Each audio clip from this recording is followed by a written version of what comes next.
Hello, everyone, and welcome to the Toplofty Lounge, episode 112 Conversations for the Elevated. Welcome to all my fellow snobs. I am your host, science fiction snob, king of all the snobs, you could say. This week on the program, we're going to be talking about, well, it's movie night. We're going to be talking about a movie. Cam picked this one, Project Hail Mary.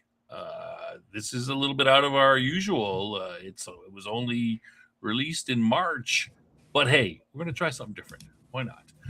Before we get into it, let me introduce my co-host, the man who is the Carl to my Dr. Grace. It's Cam. Say hello, Cam. Good evening, everyone. I want to know where anyone ever said that movie night has to be old movies. Well, it's just we have usually done old movies. We've never said that, but Is this not sci-fi? well, we could talk about that. Okay. I mean, it's pretty much it's not a hard question, but anyway. All right. So, Cam, what have you been doing this week? What have you done in life in general, and to improve your sci-fi snobbery? I'm becoming a Luddite. Oh, really? Oh, well, that doesn't sound very sci-fi-ish. No, and I'm pissed off.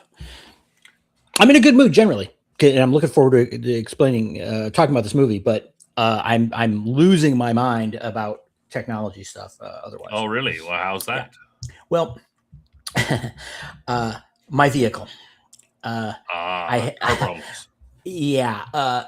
Every problem I've had with my vehicle, in the last at least 10 years, electrical problem, or Really? more specifically, computer related. I wish I had a bleep button because I would be pounding it here. This friggin' BS sensors on everything that don't do anything. I've never found one that does anything beneficial except for screw you over and cost you money. Ones? What were those tire ones? Okay, fair enough. Your tire is not inflated property. You know that. I have had a tire sensor actually give me a good indication one time, but most of the time, and this one, for example, has to do with the four-wheel drive system. It's just like, oh, there's a problem here. Well, it's not a problem. It's a well-known issue that this sensor goes bad because it's a effing S design, and they just never fix it. And it's okay. So here's the thing. You would think, oh, it's a sensor, right? Well, you just replace the sensor. It's just a little thing. Oh, no, you have to remove the whole friggin' axle to do this. What? Yeah, it's unbelievable incompetence on the part of these morons who designed this. And again, it's been going on for years, and they still haven't fixed it, nor have they put out a recall on something. And this is not like a cheap fix, right? And then that's why they don't do it. Right. Being common problem, the dealerships are so incompetent that they don't have these parts in stock ever. So it's like, oh, well, that's 5 days. And then they want to sit on your car for 5 days while you don't have a vehicle. I would horsewhip these people if I could. Yeah, I've never owned I've never owned a new vehicle. So the present, I've got a 2017. It's a Chevy. What's an Equinox? It's for the family, right? What are you, a woman? So, yeah. Well, it's women who mainly drive. So yeah. So it's this is a new car to me because it's 2017, so it's actually got sensors on it, and it's got like a screen and stuff, like a touch screen, one of those touch screen things like an iPad. You heard of those? I never had one in my car before this one. So my car is always at least 5 years out of date, whatever it is. So, but I agree. I mean, I would pay money for a truck that was no fuel injection, no nothing. You can fix it yourself with off-the-shelf parts. A windshield that's not curved, so it doesn't cost $1,000 to replace it. Just a piece of glass. That would be awesome. I think you could make a fortune if you started a company that made a sedan and a truck, and you just like, this is going to be the most basic boxy thing. Yes. The electronics are adding nothing to this. I mean, it's just, and they're insanely expensive. We're paying what, $10,000 more for no benefit to speak of. It's just absolutely, oh God, it pisses me off.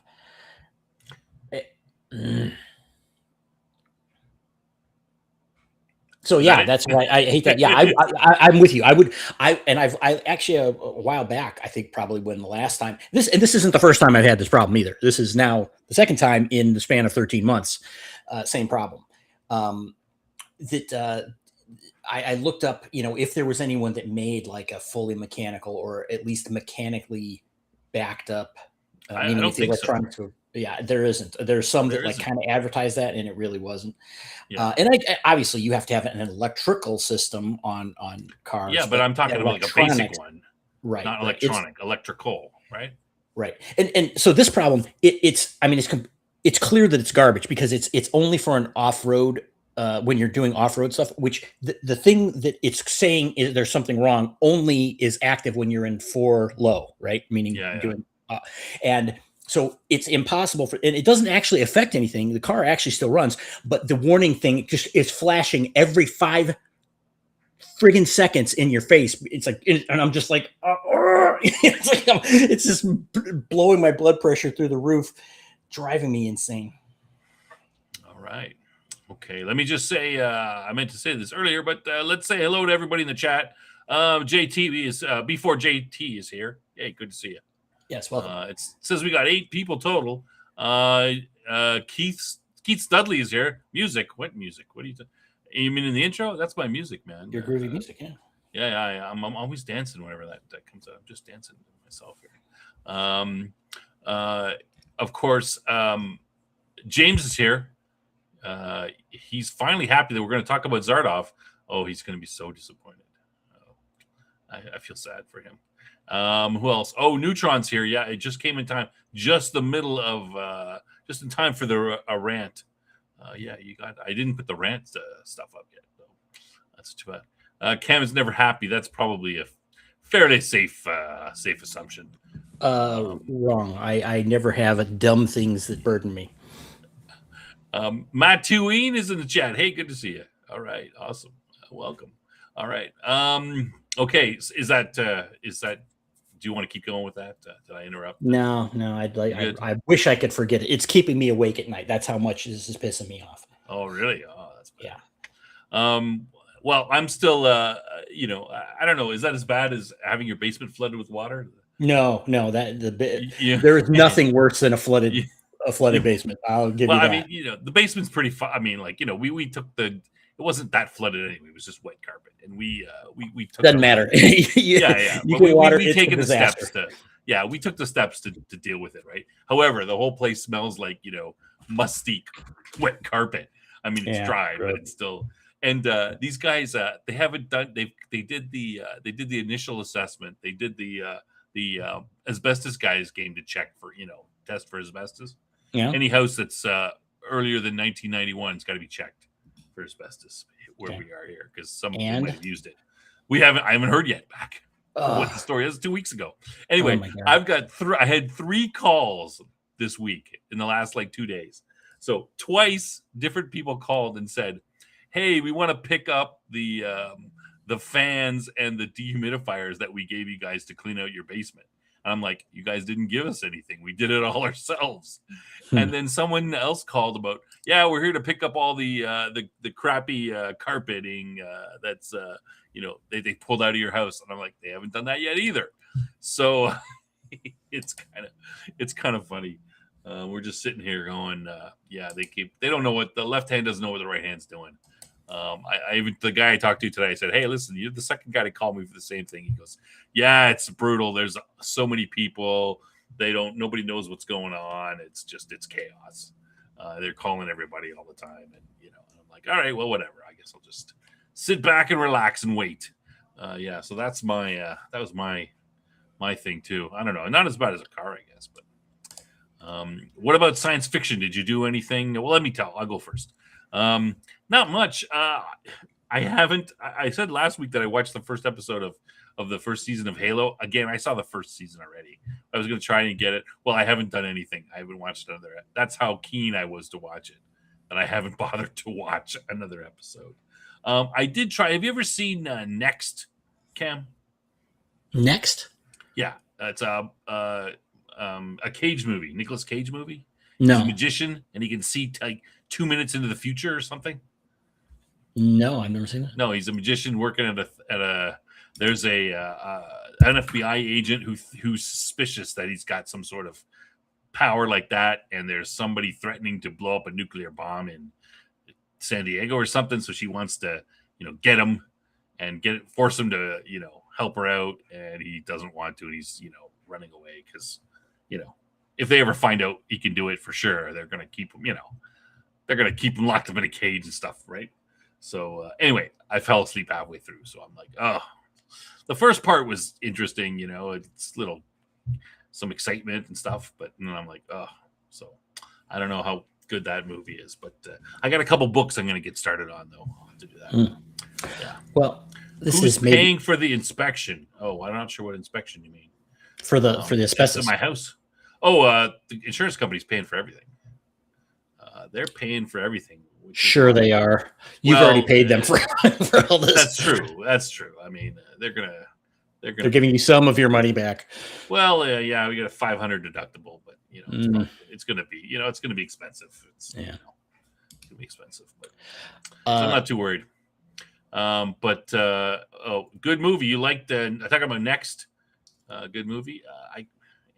Maybe I should try again, but I just fell asleep. I was kind of bored. But anyway, yeah. Right. I did. Go ahead. I did. This is kind of adjacent. I did receive from a crowdfunder the Free League RPG for Invincible. This. Oh, really? Comic book. Yeah. Now here's the thing. I've never seen Invincible. I've never read the comic. I have. I've read the comic. I've seen some of the shows. Read the entire run. I got it because I like Free League and what they do, and I like superhero games. So I got it, not because it's Invincible, but I thought, well, okay, this might be interesting. So I've been kind of digging into that and reading it. At first glance, I'm not too impressed by it. I haven't played it, so I can't really say how well it works, but I'm usually pretty good. I've got a lot of experience with games, and I can see what's and what isn't. And it just doesn't seem like they've thought things out well enough. It seems pretty one-dimensional to me. So yeah, superhero games have to be over the top and big. You got to have those heroic moments. So I used to, as a kid, I played the Champions system, the heroes. I guess it's called Hero system. D6, all D6. It's quite fun. It was very, very good for that. Make up whatever you want, do as whatever you want. So I'm always partial to that system, but I'm always curious of different systems and how they might do things differently. But I have been playing the Marvel Multiverse role-playing game in person. I think I mentioned this before. And the game is kind of a mess in terms of the content because like a lot of things are unbalanced and it's like, what are you doing? I mean, it's just clearly it's like there's a prerequisite for something and the prerequisite is better than the next thing that you need, like objectively, and so it's like they didn't, they needed a lot of play testing or editing, one or the other. But I gotta say, the game has provided those kinds of heroic moments, though. I'm meaning the system is supporting it. Yeah, it's like we're doing stuff. At some point, we're doing, we're like 3-level characters, so it's not like we're big super like Superman or something, and we're trying to do some crazy stuff, and it's we're dicing it out, and it's working. We're able to do some of these things that seem to represent comic book action pretty well. So well, that sounds good. Yeah, that sounds like not too bad. I never, I did try the initial Marvel system back, 40 years ago or something. And I wasn't too, but I was set up on the old system. Did you play the yellow box or the? Yeah, I think it was the original yellow box where they basically they would take each hero and they would rate their abilities, right? At a certain level, like incredible or whatever. And so if you were higher than the other guy, you basically, you could beat him, and that's not in a battle, but can you lift? I mean, it's pretty straightforward. But Yeah, a bus weighs this much. I've got incredible strength and I can lift it. yeah, you Which right. makes sense. But if you were pushing against someone and they had a stronger strength, it'd be that's it. No, you can't do it. Yeah, they had like a level. It's like the green, yellow, or red, feet that you had to hit, with different dice and stuff. So yeah, it was it was not a bad system at all, actually. But what I'm trying to say is the yellow box was very thin. It was like it didn't have much content to the heroes. Like the powers were just like fly. Okay, well, sure. But the advanced version that came out a few years later had a lot more. They really filled it out. And overall, actually, I was just watching the guys on the Second Watch channel, which people who like RPGs should check that out on Friday nights. They have their show. They had a review of this because one of the guys is really actually both the guys I think really like hero games, and so they just started a series on the old school TSR Marvel game. So check that out if you're interested. All right. Okay. I will link it. Yeah, put a link up. I'll pop the link up. All right. Okay. I think that's enough time. We've given everybody a chance to jump in. One thing before we head out. We start talking about the main topic. Everyone, I'm sure. I mean, part of the reason we're talking about this topic is Cam wanted to see the movie. I saw it when it came out in theaters. Cam just watched it this week, so this is old hat to me, but I did watch it again. Project Hail Mary was kind of the front runner towards. Well, let's not say Best Picture, but because the Academy's not going to give a Best Picture award to that show, but it was kind of the Best Picture that had come out so far. Yeah, it had some buzz around it. Yeah, I think that probably the Odyssey is probably going to replace it. And of course, I mean, I'm not saying the Odyssey is a good movie, but the Odyssey checked all the boxes. They were very careful. It doesn't matter. All the critics are all over it and saying it's great, even though a lot of people are saying it sucks. But I mean, Project Hail Mary was universally liked by everybody, pretty much, critics and people. But we'll get into talking about that. Yeah, you haven't heard my opinion yet. Maybe I thought it sucked. Maybe you thought it sucked. Okay, just before we go into that, though, I want to ask a question of you, Cam, and you tell me. There's a little bit of a game we're going to play here. Just one little quick one. You tell me, is it the Odyssey or something else? All right, so this one, I'm going to pull this picture up. This picture, is it from the Odyssey or is it from the new science fiction adventure Planet of the Horses? I'm going to say Planet of the Horses. No, Planet of the Horses doesn't exist. That's not true. Oh, I made that up. If this is the Odyssey, then are you kidding me? They did this. No, I'm not kidding you. This is from the finely Odyssey. machined and welded. You're kidding me. This is a joke going around. Everybody this is can't posting. Be real. This can't be real. No, it's true. It's from the movie. People are joking. They're doing the whole. They're doing the Simpsons. Singing the Simpsons. Okay. Whatever. Menelaus. They're doing the. Is this? People are putting this up. Is this Planet of the? Is this the planet? Like this is the last scene from the Planet of the Horses, right? Yeah. Okay. No, you blew it up. You blew it up. You bastards. There's a lot of controversy going on about the Odyssey. I'm going to say that I thought Christopher Nolan sucked long before any of these other people realized it. That's right, I said it. I haven't seen it. I'm not going to say it. It's one of the best movies I've seen this year. Odyssey is no for me. That's a no, dog. I've been watching everybody talking about it. It doesn't seem very good. I haven't seen it. I would have liked to see a great epic made by a great director.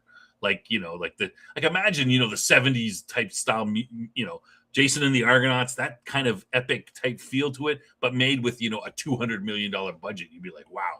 Wait a minute. You mean you didn't want something for a modern audience? No, I did not. Oh, okay. Well, let's not spend too much time on that crap. Modern audience is code word for crappy. Yes. James Lake's not seeing it. I'm only here to find out what the movie is about. What the movie? Which movie? The Project Hail Mary? All right, well, we'll get into that. Let's get into that. So anyway, we're steering. I kind of bring the Odyssey up because, hey, it was the Project Hail Mary was kind of the front runner before that as the sort of the best movie of the year. And now, I mean, I think this movie is probably, people are going to say this one is, well, certain people are going to say this one's better, but I think probably Project Hail Mary is a better movie. From what I'm seeing, even critics are giving, people are like, oh, it's a 5 or 6. That's not very good for Nolan movie. All right. I don't mind. I don't mind some secret. Is a secret, Cam. Don't tell anyone. I like Tenet. Most people hate it, but at least Tenet is a sci-fi movie where they try to do something different, right? Like he tried to do something different. He did it in a different way. I appreciate that, even if it might have plot holes or something. I appreciate that. But some of the other movies, I'm not a Nolan fanboy. I can take or leave his movies depending on I see. I didn't think. What else has he done? Interstellar. It was okay. I don't have a problem with it. I like Batman Begins. I like what's the second one? The Dark Knight. The Dark Knight. I like that one. I hate him because of his Batman movies, or I should say, really? I hate his Batman movies. Yeah, I think that they are absolutely the most overrated crap out there. I don't mind. They got progressively worse as well. Oh, I thought the second one was better, but no, it is crap. The third one, most people kind of pan. There's a little bit. I kind of I enjoy movies that become superhero movies that are a little more realistic. Like they try to do the realism thing. I appreciate that. I'm curious as to how their thoughts. I mean, it can go too far, but I don't mind that in general, right? If people doing that, but in the interest of time, I will say no more about Nolan. that. All right. Yeah, let's. That's separate. That's a separate issue. Okay, so let's talk about Project Hail Mary. So let me give a little bit of background into the movie, a little bit, some stats and stuff, and then I'm going to turn it over to Cam because he called this meeting. He wanted to talk about this. I saw the movie months ago, but okay. So Project Hail Mary, written by Andy Weir, also wrote another famous, The Martian, which got put into a book that got put into a movie. This one was already, he hadn't even finished the movie. Sorry, he hadn't even finished writing the book when they already had optioned it for a movie.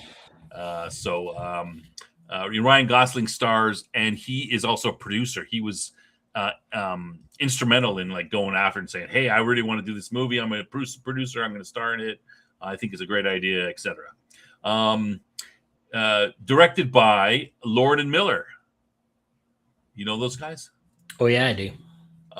What are your thoughts about them? Pretty positive. Pretty positive. All right, me too. I like the stuff they've done. They did Spider-Man Across the Spider-Verse, the Lego Batman movie, which I love. That is that's the best Batman movie. Absolutely. Though they were just producers on that. They didn't direct that one. Yeah, but they did the Lego movie. They did the Lego movie, and they were awesome there too. Yeah, and it is a direct spin-off of those. Yeah, and the Batman movie is just great. Oh, I love that. I think that I wanted to not to mention Clone High. Clone High. I don't think I've seen that one. Oh my god. Oh, I gotta see. I've heard of it, but Cloud with a Chance of Meatballs. Oh, that's okay. 21 Jump Street movies.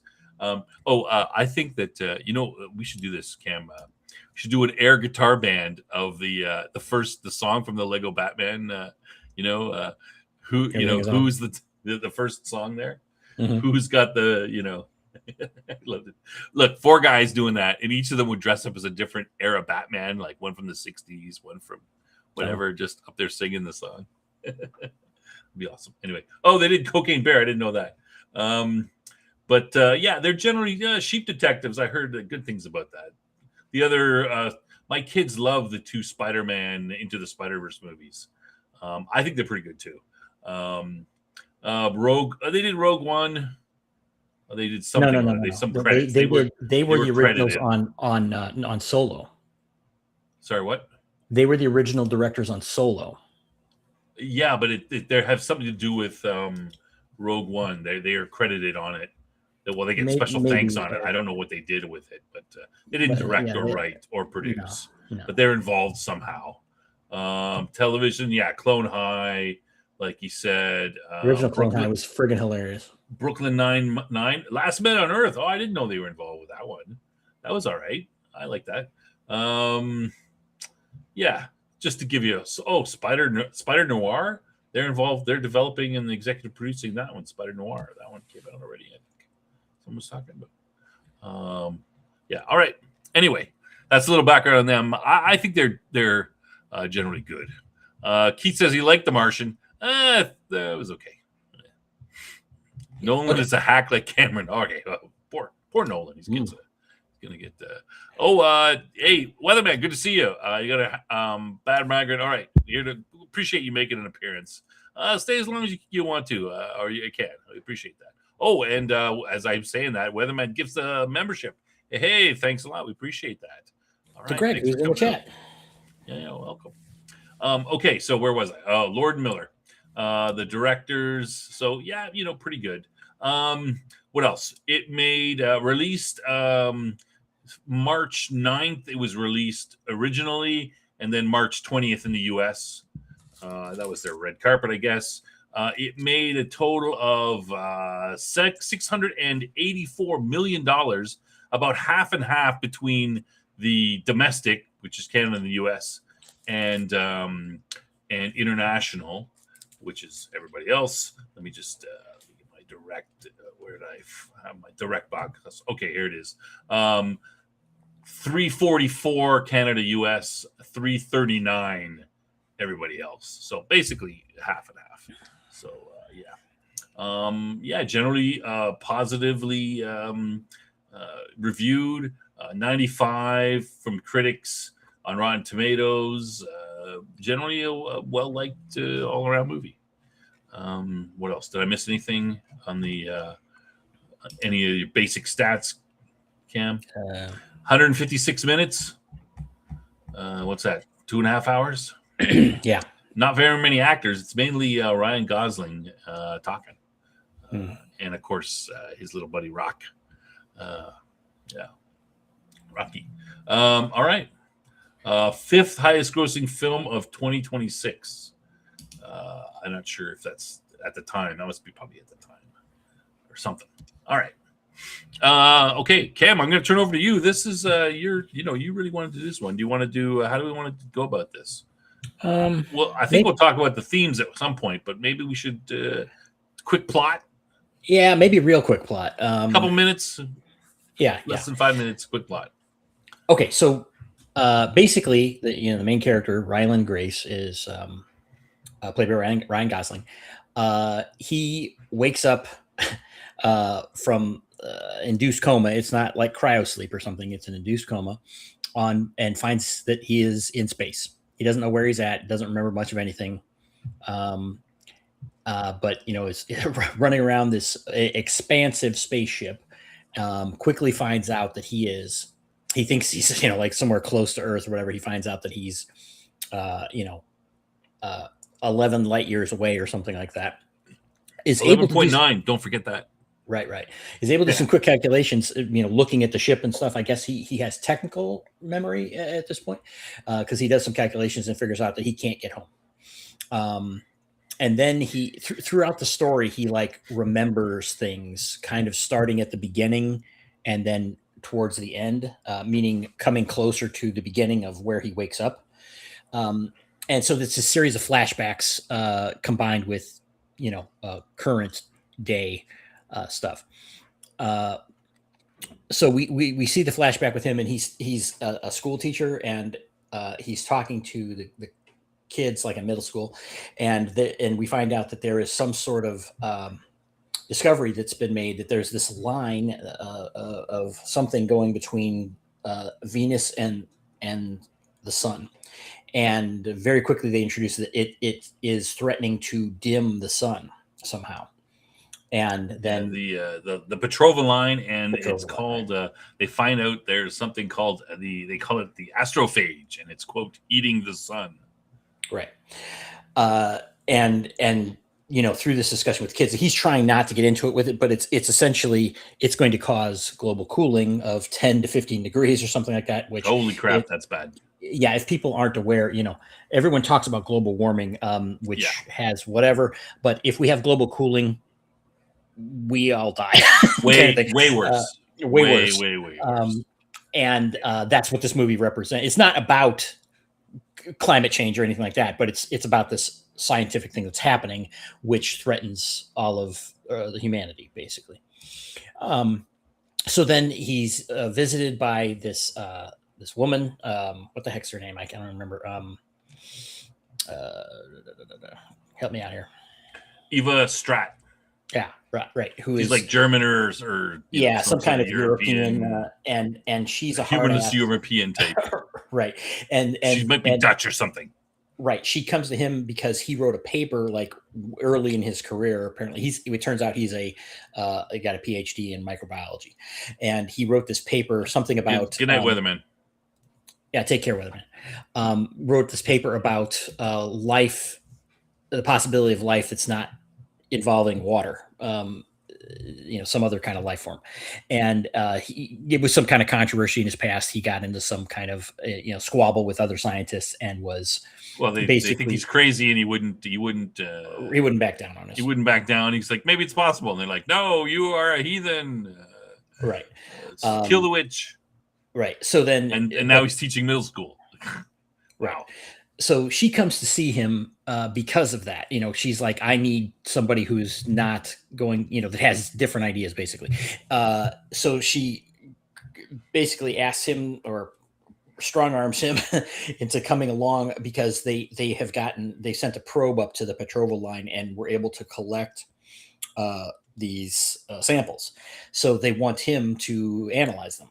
I'm not. And he says from the end, it's like, why do you want me? I'm a nobody. It's like, but it's this, this reason why goes against the grain. So they put him in this. Just to maybe correct you a little bit, she does make a point and says, well, I got 300 other people doing the same thing. So don't think you're so, don't be so impressed with yourself, basically. Yeah, but this is she says that later, I think, because we're seeing this and they're like on the edge of their seat trying to see what his results are. So it's not like he's just coming in to confirm something. This is something that just happened. They basically put this out to a whole bunch of people and said, hey, let's see what happens. Let's see what somebody gets, right? Let's try this crazy guy too. Right. And so you get the idea very quickly that she has some sort of influence, meaning, and you find out quickly that the governments of the world are behind her because, well, this is going to end humanity. Basically, this is a catastrophic issue that they know about. But even that's filtered down because again, the kids in class have heard this, so it's out there already. Anyway, so he goes through trying to go through this. Lo and behold, he discovers, oh wait, these things they are cell organisms. It is some kind of organism, but then he finds that it's made mostly of water. So he's like, oh, I'm an idiot and I'm a failure. This whole thing that was like, she got him because she thought, oh, well, yeah, she said at first, it's like, because they're on the surface of the sun. And it's like, does it sound like something that's made of water can live on the surface of the sun? So she thinks his idea might hold water. Spoiler alert, it can. Right. So it's just like, and he's like, oh, okay, well, I'm screwed on that. And then she's like, well, yeah, I'm going, I gotta go. There's all these other people working on it, and then but they leave him a few samples, like three cells or something of these things and she's like, yeah, go ahead, you could continue researching this, see if you turn up anything. And so that's why he's paired with Carl, as Snob mentioned, this a security guy, some kind of security dude, and he's real stoic, like straight-laced kind of dude. And so they're sitting here kind of like, oh, what do we do? He doesn't have any particular ideas, but he's kind of left to his own devices, but he does have this laboratory. And so then he and Carl kind of move in, and this is getting way longer. Maybe I should cut this down. Anyway, they start doing experiments. He discovers something very important about them, that basically they are reproducing. And He then, discovers how they reproduce. yes, right. And then so he gets whisked off to an aircraft carrier, really, like put him on literally on a fighter jet, like take him out to where all, we find out that there's all these other scientists, um, gathered, and they're having all these discussions. Now, this is bouncing back and And forth. he's the only guy that's figured out how they reproduce. Right. Um, and so, okay, so there's this whole pre-story going on, but it's going back and forth between here. So he's out in space, in the current day, trying to figure out what's going on. And so now, to fill that in a little bit, they are approaching. Well, hold on, I guess I do have to finish the other part first. So they figure out that they're reproducing that these things are reproducing, and obviously that's what's allowing it to eat the sun. And then they kind of bring him in on the whole thing, like, because this is all top secret kind of stuff. So because of, he's found this out. This woman again wields immense power. Apparently, she's just like, okay, you have clearance now, and they go to it. And this again, it's an international group of scientists here, and so they reveal that they found that this isn't just Saul, our son, that this is happening. It's happened basically everywhere that they can see, except for one place, Tau Ceti, this other system, which, because they're looking at these stars dimming. Basically, they're able to see this, and it's all these, all within certain range of this, and so it seems like it's an infection that has bounced from one star system to the next.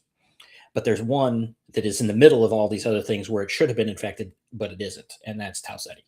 So this is where you find out the background, that there's this project, they're building a spaceship to go out there to try and find out why it hasn't been affected, and if they could somehow replicate that to save Saul. Am I good so far? Yeah, but they don't have enough fuel. They're going to use the astrophage to be fuel because it's very energetic. Right, and that's why fuel to get back. That's why his discovery was so important, though, is because see, this is a little bit of it just so happens that the thing that's causing the problem also happens to be this fuel, that they can use. It's some sort of, they don't know exactly how, but it like is this immense energy storage capability that it has. Yeah. Because otherwise they couldn't get there. Right. So his discovery that they could replicate it is how they can get enough fuel. Yeah. But I mean, this is a little bit of a hole. I mean, it's 11.9 light years away. I mean, how is he going to, they can't, we can't travel at the speed of light. He's not, it would take him a long time to get there. Basically you're halfway there is acceleration. The other half is deceleration. So you're only going to hit, the speed close to the speed of light at the very middle point of your journey, but they just sort of hand wave that. Well, all right, that's not quite true. They and it apparently goes. I read a little bit about this. It goes in the book. It's a little more explained, but it's essentially they're accelerating at 1.5 Gs constantly until they get up to this close to the speed of light, and then they coast, and then they decelerate at the other end. So it takes them like a year and a half or something like that, I think it is, to get up to their close speed. Anyway, they've built this unrealistic propulsion method to make the story work, right? The whole thing, it wouldn't work. Right, the whole thing hinges on this invented astrophage thing, which is the problem and the solution to this, so they can travel out there. So that this is definitely science fiction, not science. Even just ignore that so you can enjoy the story. Okay, this is a huge plot hole. Let me take an aside here, if I may. I watched this movie twice. The first time I'm watching it, and I'm just like, no, this is and I had to get out of the mindset that this is a hard sci-fi movie. It is definitely not a hard sci-fi movie. Not that aspect anyway. Right. It has a veneer of hard sci-fi, but this is a fantasy movie. Not a classic fantasy movie. It is a whimsical movie. This is an extremely whimsical movie, soft sci-fi. That's the way I would describe it. And it's about, the themes are not about, right. for sure. Right. So once I was able to separate that in my mind, then I was able to enjoy it much more. Um, so anyway, um, so now he's out in, he's approaching Tau Ceti when he's awakened. And again, he doesn't remember anything. And and as you do these flashbacks, it's like that's the mechanism that you're showing he's getting his memory back about things, because he didn't even know who he was at first. Yeah. And he finds out that he's the only. They sent 3 people out there, and the other 2 are dead. They didn't survive the induced coma. And he doesn't remember anything about them either. But he like goes through their stuff and tries to, he does like give them a funeral in space. He basically ejects their bodies and such. But he's like kind of despondent at the beginning. It's like so one of them had like booze that they brought with them or whatever. And he's like drinking all the booze, and he's just kind of laying around and making a mess of things, which triggered me. This throwing stuff and just ripping things up and making a mess on a spaceship. Just and who eats ramen noodles raw with mustard, ketchup, mustard on it? That's gross. Yeah, gross. But we find out this guy is very quirky. It's not just because he's got a loss of memory. In the real, in his past life, he's very quirky. This guy is kind of a loner, and so they portray all this pretty well as they're developing the character, right? Or revealing the character. James, I would say see it. It's actually pretty good, but don't go. If don't be snobby about it, because you won't be. It's not a sci-fi snob movie. Oh, you didn't see it? Oh, I thought you didn't see it. Okay, it's good. It's worth watching, but not it's not on my list of snob movies. Let's just say that. But right. Yeah. So now he's out here. He doesn't even really know what he's supposed to be doing at first. He doesn't know how to fly the ship. Because there was supposed to be a pilot, an engineer, and him, the scientist. But he starts to get the idea, and so he comes out, and he eventually, I guess, remembers about the Petrova line, and he finds it out here. He comes into orbit, and the ship automatically puts him into orbit around Tau Ceti, which, again, that's orbit around the sun. So it doesn't say exactly where they are, but it's quite distant from the sun. The Tau Ceti, I should say, star. But he does know that he can't get back. So he's, just kind of, and he can't communicate with anybody either, because he's, almost 12 light years away from Earth. So it would take 12 years to get a transmission there and 12 years back. So he's completely hold on. Sorry, Ken. Yeah. Before you go on, I got to address this. Okay, look, you guys, you eat ramen. Yeah. You love it, but he ate it raw. He didn't cook it. He eats it raw. A little bit crunchy. Like a hot dog, like from his hand with mustard on it. It's gross, man. You can't do that. That's just, it's just, anyway. I don't see that would digest very well either. Yeah, that's what he'd be throwing up, man. Like, he's just like, he'd have to drink a lot of water. That would just be the worst. Anyway, sorry. Right. Yeah, so, don't. So he's out there looking at the Petrova line, because it's like on a certain spectrum, you could see it. And it's like this big red, kind of wavy line that goes between the sun and something else. It's another planet out there that it's going to. Like in our system, it's going between Venus and Earth. Oh, and we find out earlier, he also discovers that it's attracted to CO2. That's why it's going to Venus, which is most of the CO2. Anyway, so he quickly discovers, he finds out here when he's looking at the Petrova line that there's something blocking it, basically, and it's another spaceship of some sort. And wait a second, another spaceship? Yes. What? Right. What the hell is that doing? Lo and behold, send another ship. No, it is an alien spaceship, which spots him also, and like comes over like right next to his ship, and he's like he's like panicking and trying to like get away from it, and there's this whole kind of comedic thing where he's trying to fly the ship, and the ship is okay. This is another element that's very not realistic from our. Again, it tries to be hard science as a veneer, but really it is clearly not, because the way the ship is like very, very soft sci-fi, flying around and stuff. Yeah, it flies like a airplane in the Right. air. Right. Yeah, and it's super high tech compared to what we have. Even though it clearly seems to be set in current day. The story does. The other thing we should mention is because of time dilation, it's only been like 4 years for him or something like that. He's been in this coma. Uh, Whereas on Earth, obviously, um, like 13 years have gone by. But we don't see what's going on Earth, during this time because he has no way of knowing.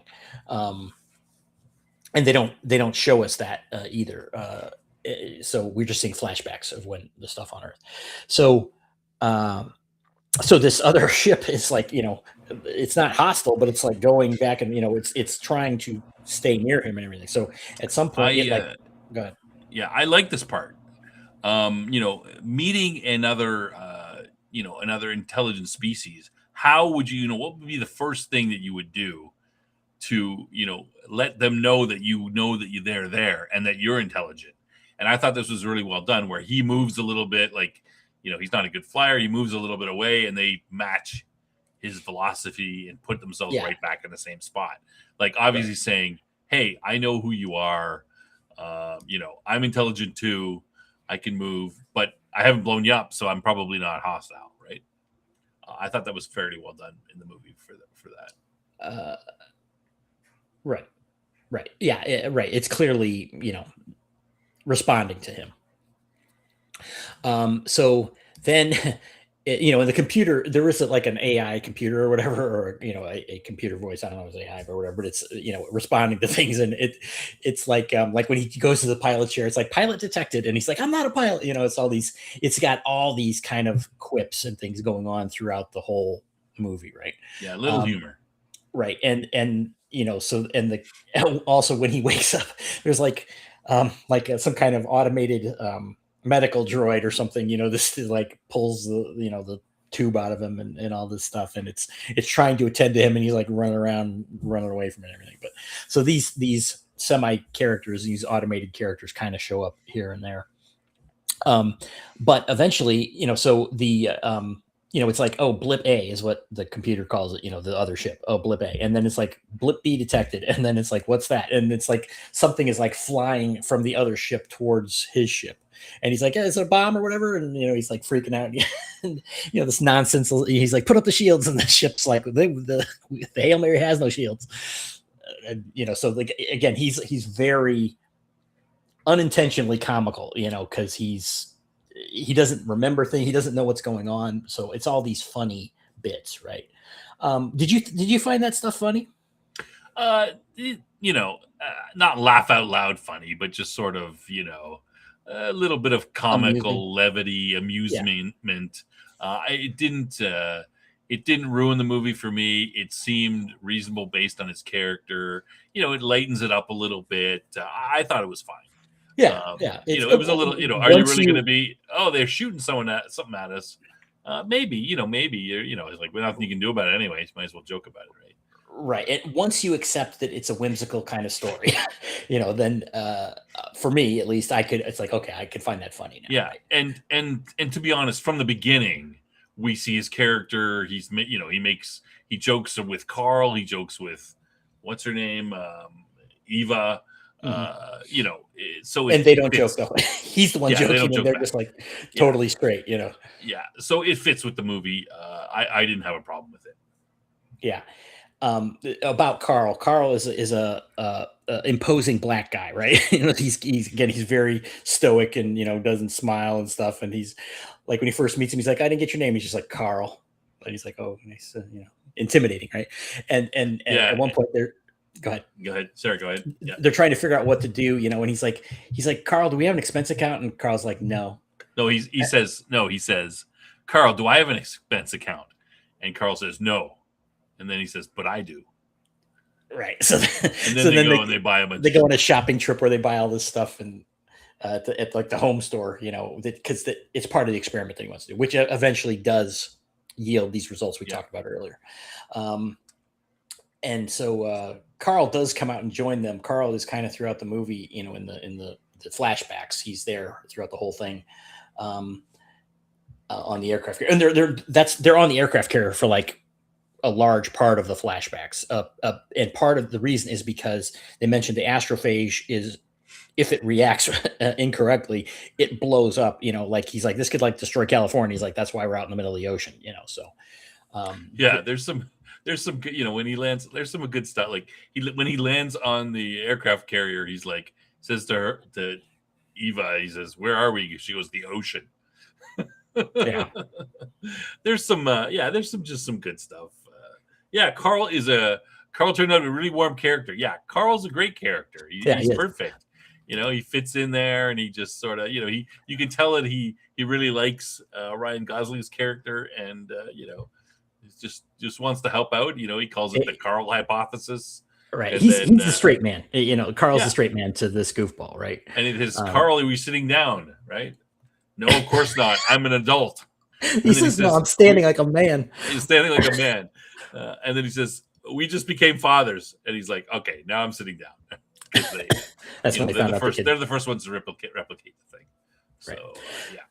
Okay, so picking back up this other ship, and so it sends this thing at him, and again, a sight gag, right? It just like goes bonk and like hits the ship and like spins off into space. This canister that he sent over. It's like, okay, and then a few minutes later, it's like, oh wait, the computer's like blip C detected, and then it's like you see this like arm, like on the other ship, like launching it or whatever, and it's like it's coming like way slower.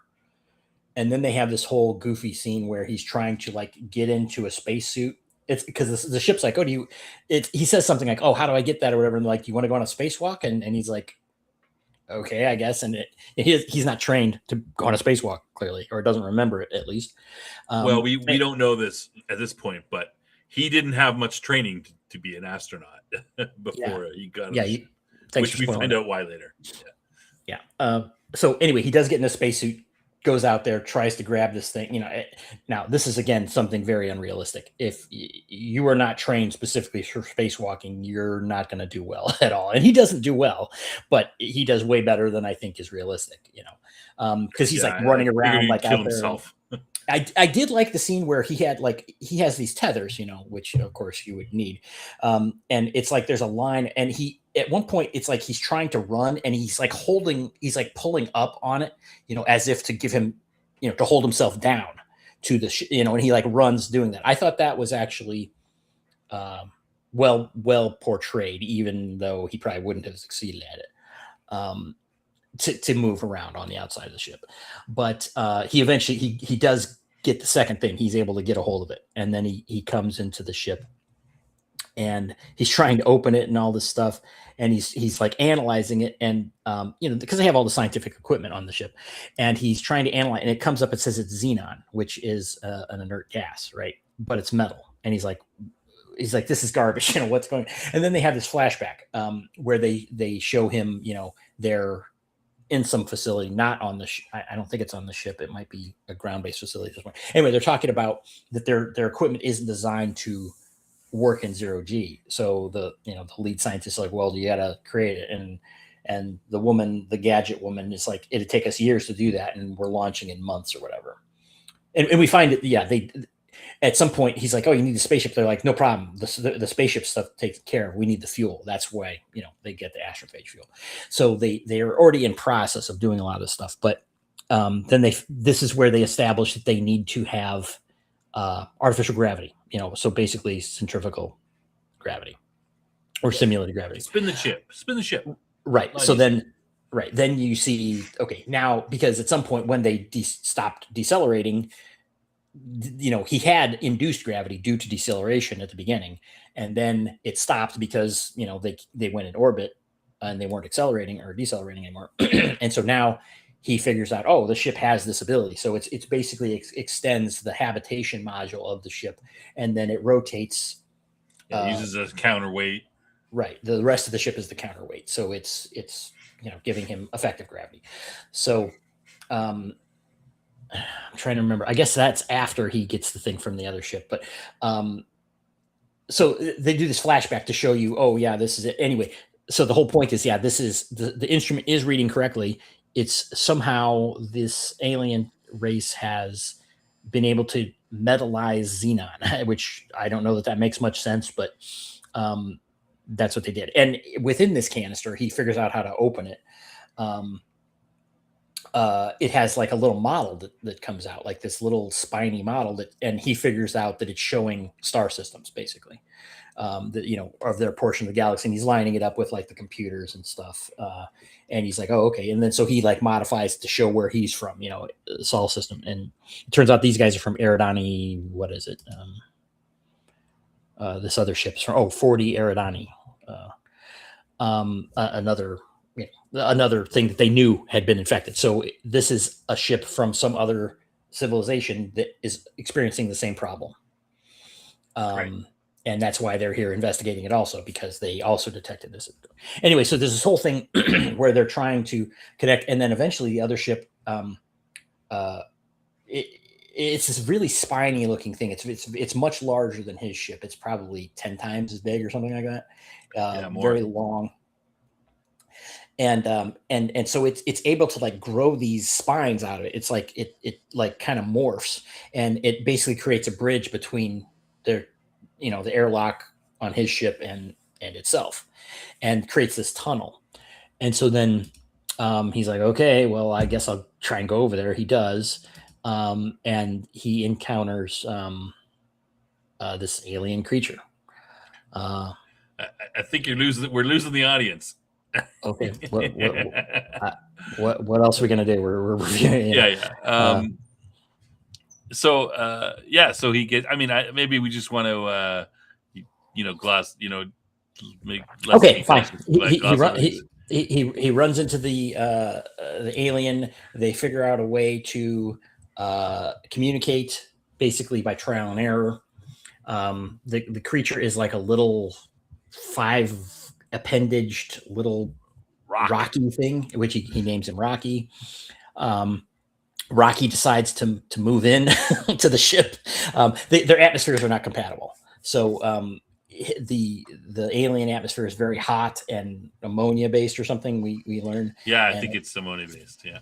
So Rocky, we find out that he's able to just make things like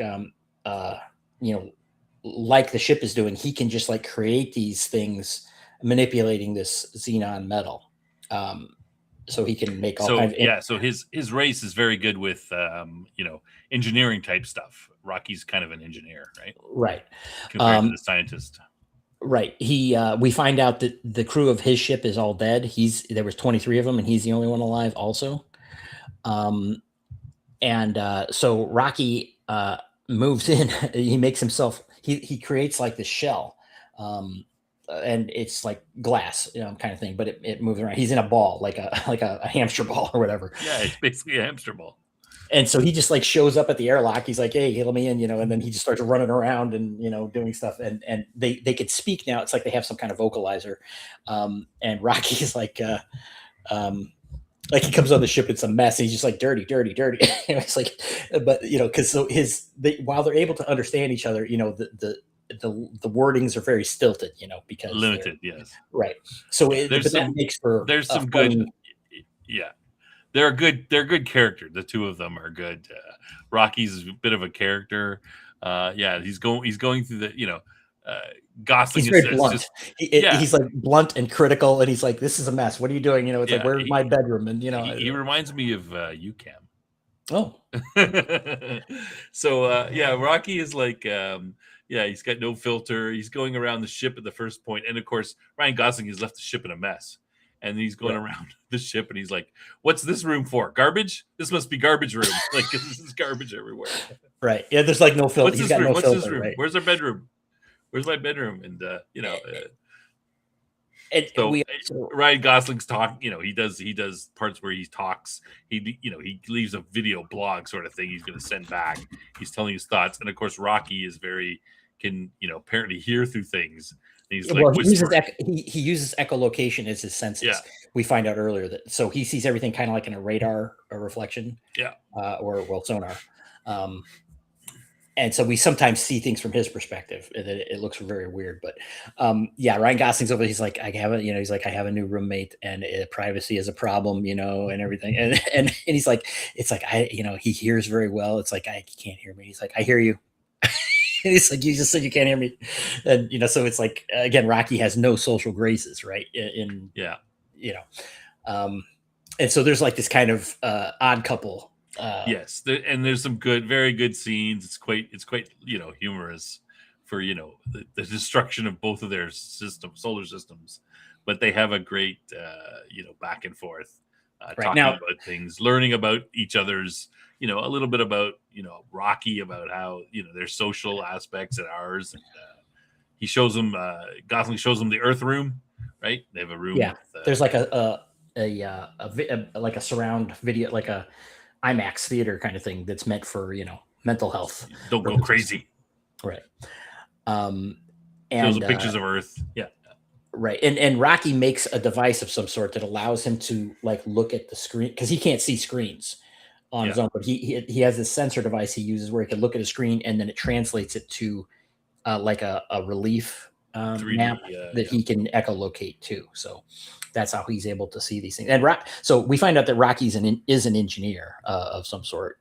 He's not a scientist or a pilot himself, but he's seemingly more adept at running his ship than Grace is at running his. Yeah, the building things. He's obviously good at building things. So they're perfectly matched, right? He's a scientist and he's the he is the engineer to make stuff. Correct. So they start working on the problem basically, and they don't say exactly how much time has passed, but a significant amount of time apparently, because just learning language takes quite a bit of trial and error. He has no face, but and Rocky, he's like.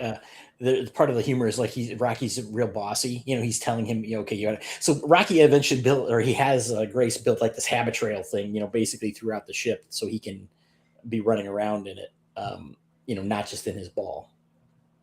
Yeah. So yeah, he's pretty bossy. Gosling says that at one point. He goes, "He's really bossy." Right. What mean bossy? Yeah. So I'm trying to remember. They decide that they're going to set out. They're going to leave and go in his ship in the Petrova line in this system, because they're orbiting somewhere far out. So they're going closer into where the sun. Well, they look at the thing. They take some samples. They figure out that there must be some sort of why is this sun is in stasis. It's not being eaten, right?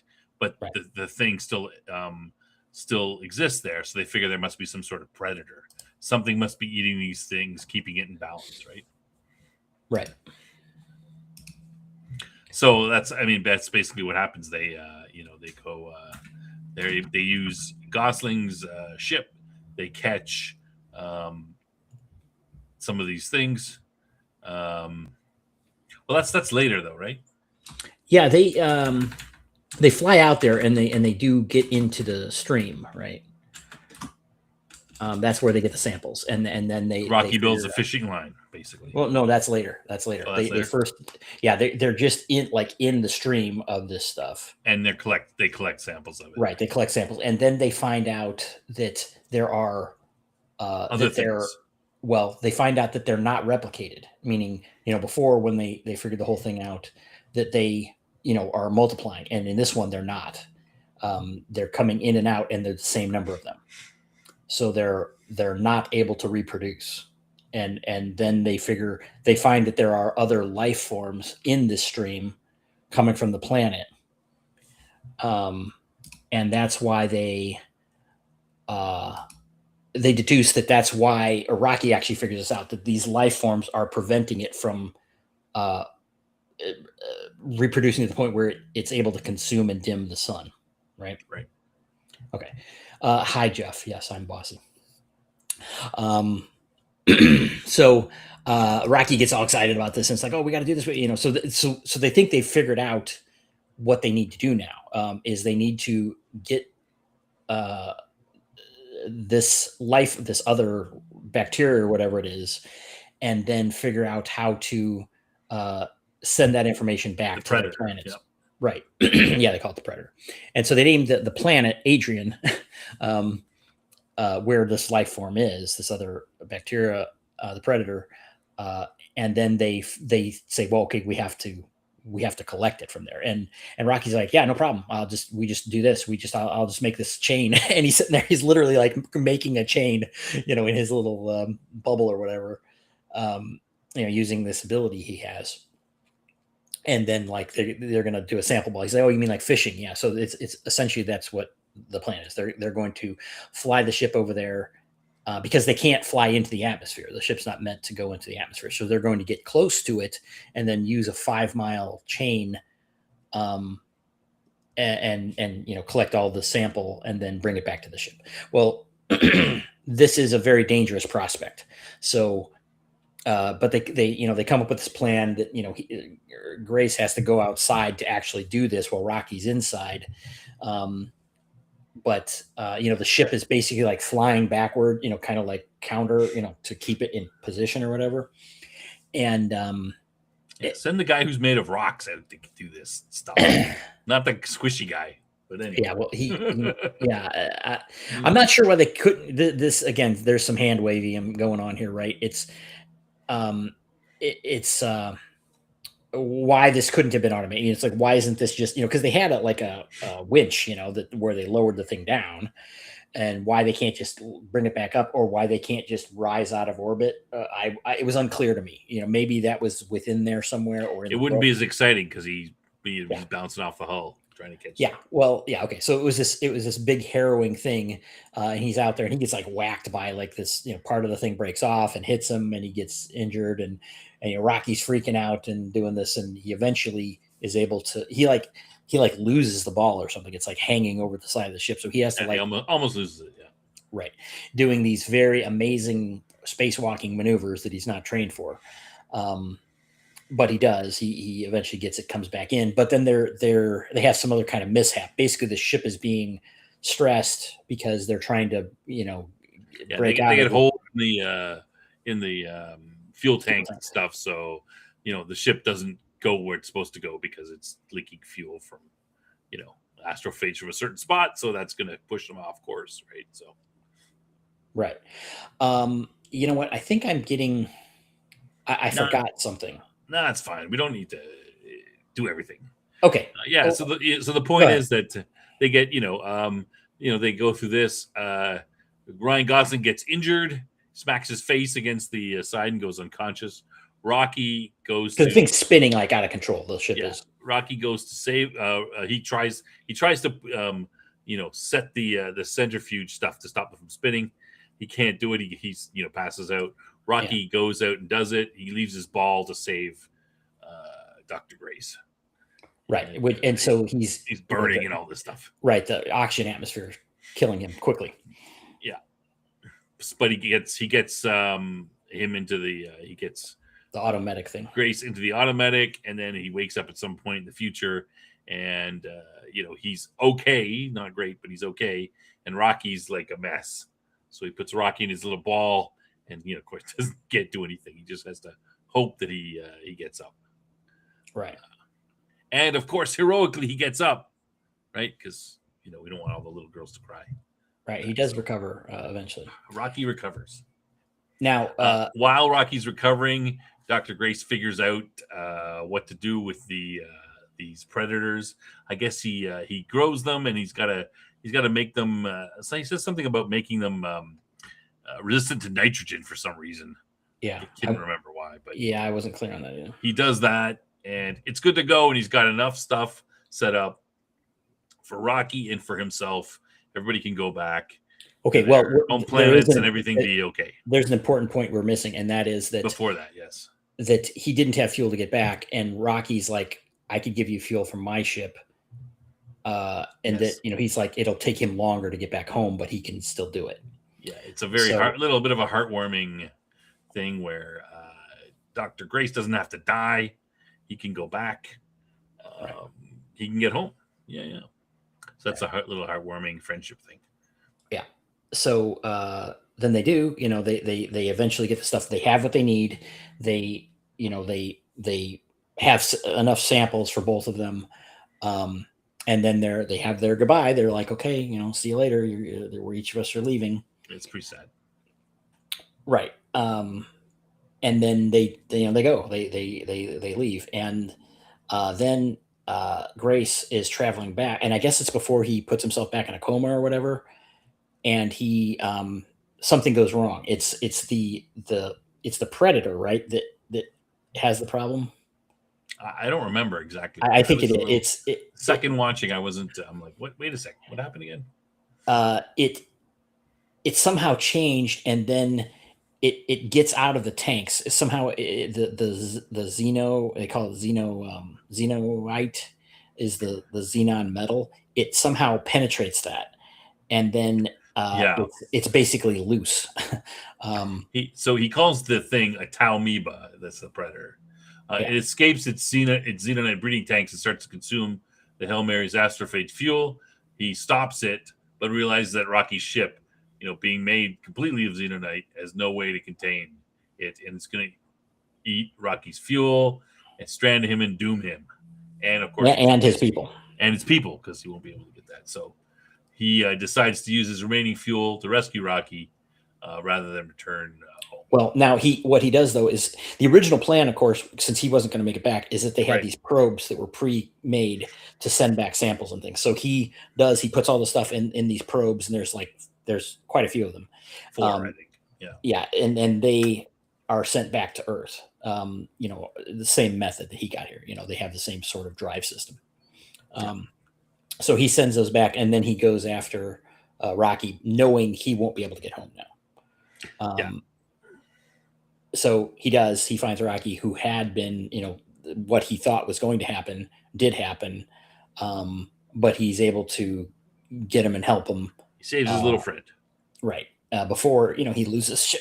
And okay, so now we see also in the flashbacks here that they're at a facility, and he's talking to Eva, and there's this huge explosion that happens, and it blows up a building out there, and it turns out that someone had screwed up like the astrophage. They were doing some sort of experiment, and they gave him like a gram, and they were supposed to get like a milligram or something.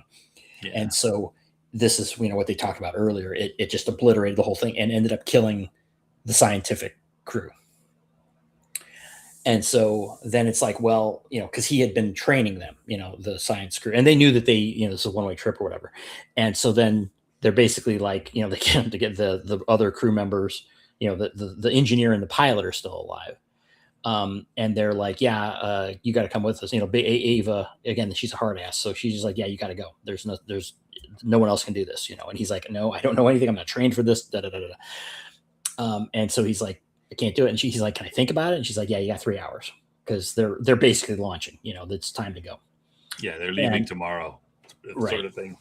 And so, then, he comes, he says, I can't do it. He's like, it's not, I don't have it in me. And she's like, okay, well, basically they're just going to kidnap him. so they have this, and he's like, what, and he's trying to get away. It's a pretty good scene. It's both very ugly and pathetic humorous, and ugly, but still, I mean, because literally she's just like, I don't give a shit. I'm just going to kidnap you and send you on a one-way death mission. And so I'm told that the book was way more harsh. She was like a villain in the book. Oh, really? Yeah. Because she does all kinds of other stuff too. Well, because they got a bit of a romantic thing kind of going between the two. Yeah, kind of like this. It's kind of on the edge of it, Yeah. And I mean, she's totally a hard ass through the whole thing, but they try to show her, she's got humanize her a little bit. Yeah. Singing karaoke. Right. So he's literally like running, like trying to escape, and they're just ineffectively, and they just like tackle him. And she's on the phone. He goes, yeah, he's running. Like they knew it was going to happen. And so Carl's out there, and he's like, Carl's there too. You'll do great. Yeah. As they're sedating him, Carl's like, you'll do fine. And what she said was they were just going to they were going to say, oh, we needed to pre-comatize him or whatever and put him on the ship. So Yeah. they don't weren't telling anybody anybody that else he's a either, coward. right? Well, they're also not telling anybody that, they're committing a crime against humanity here either. Oh, come on, Cam. They're right. going to send one guy to his death versus the end of our solar Okay. system. Yeah. I mean, that's a pretty easy. I understand the math. Pretty easy choice. I'm saying that it is, it is still a violation of his rights. But so that, and okay, so now you finally find out why he doesn't have any training, right? Because he was picked up for this in the last minute, and that's it. So you want to go talk about the end then? Yeah, so the end is just you just skipped over it. The end is we see he's sitting on a beach because he was on one before, and it pans out the door. Somebody knocks on the door, and it's Rocky. He's they built this giant little biome for him back on Rocky's planet, so he's able to enjoy there. And Rocky comes and visits him, and he's his buddy, and he teaches the equivalent of middle school to a bunch of rocks. He's teaching them about, I don't know, we don't know. See, there are all these little Rocky guys, little kids running around, little baby rocks. It's pretty cute.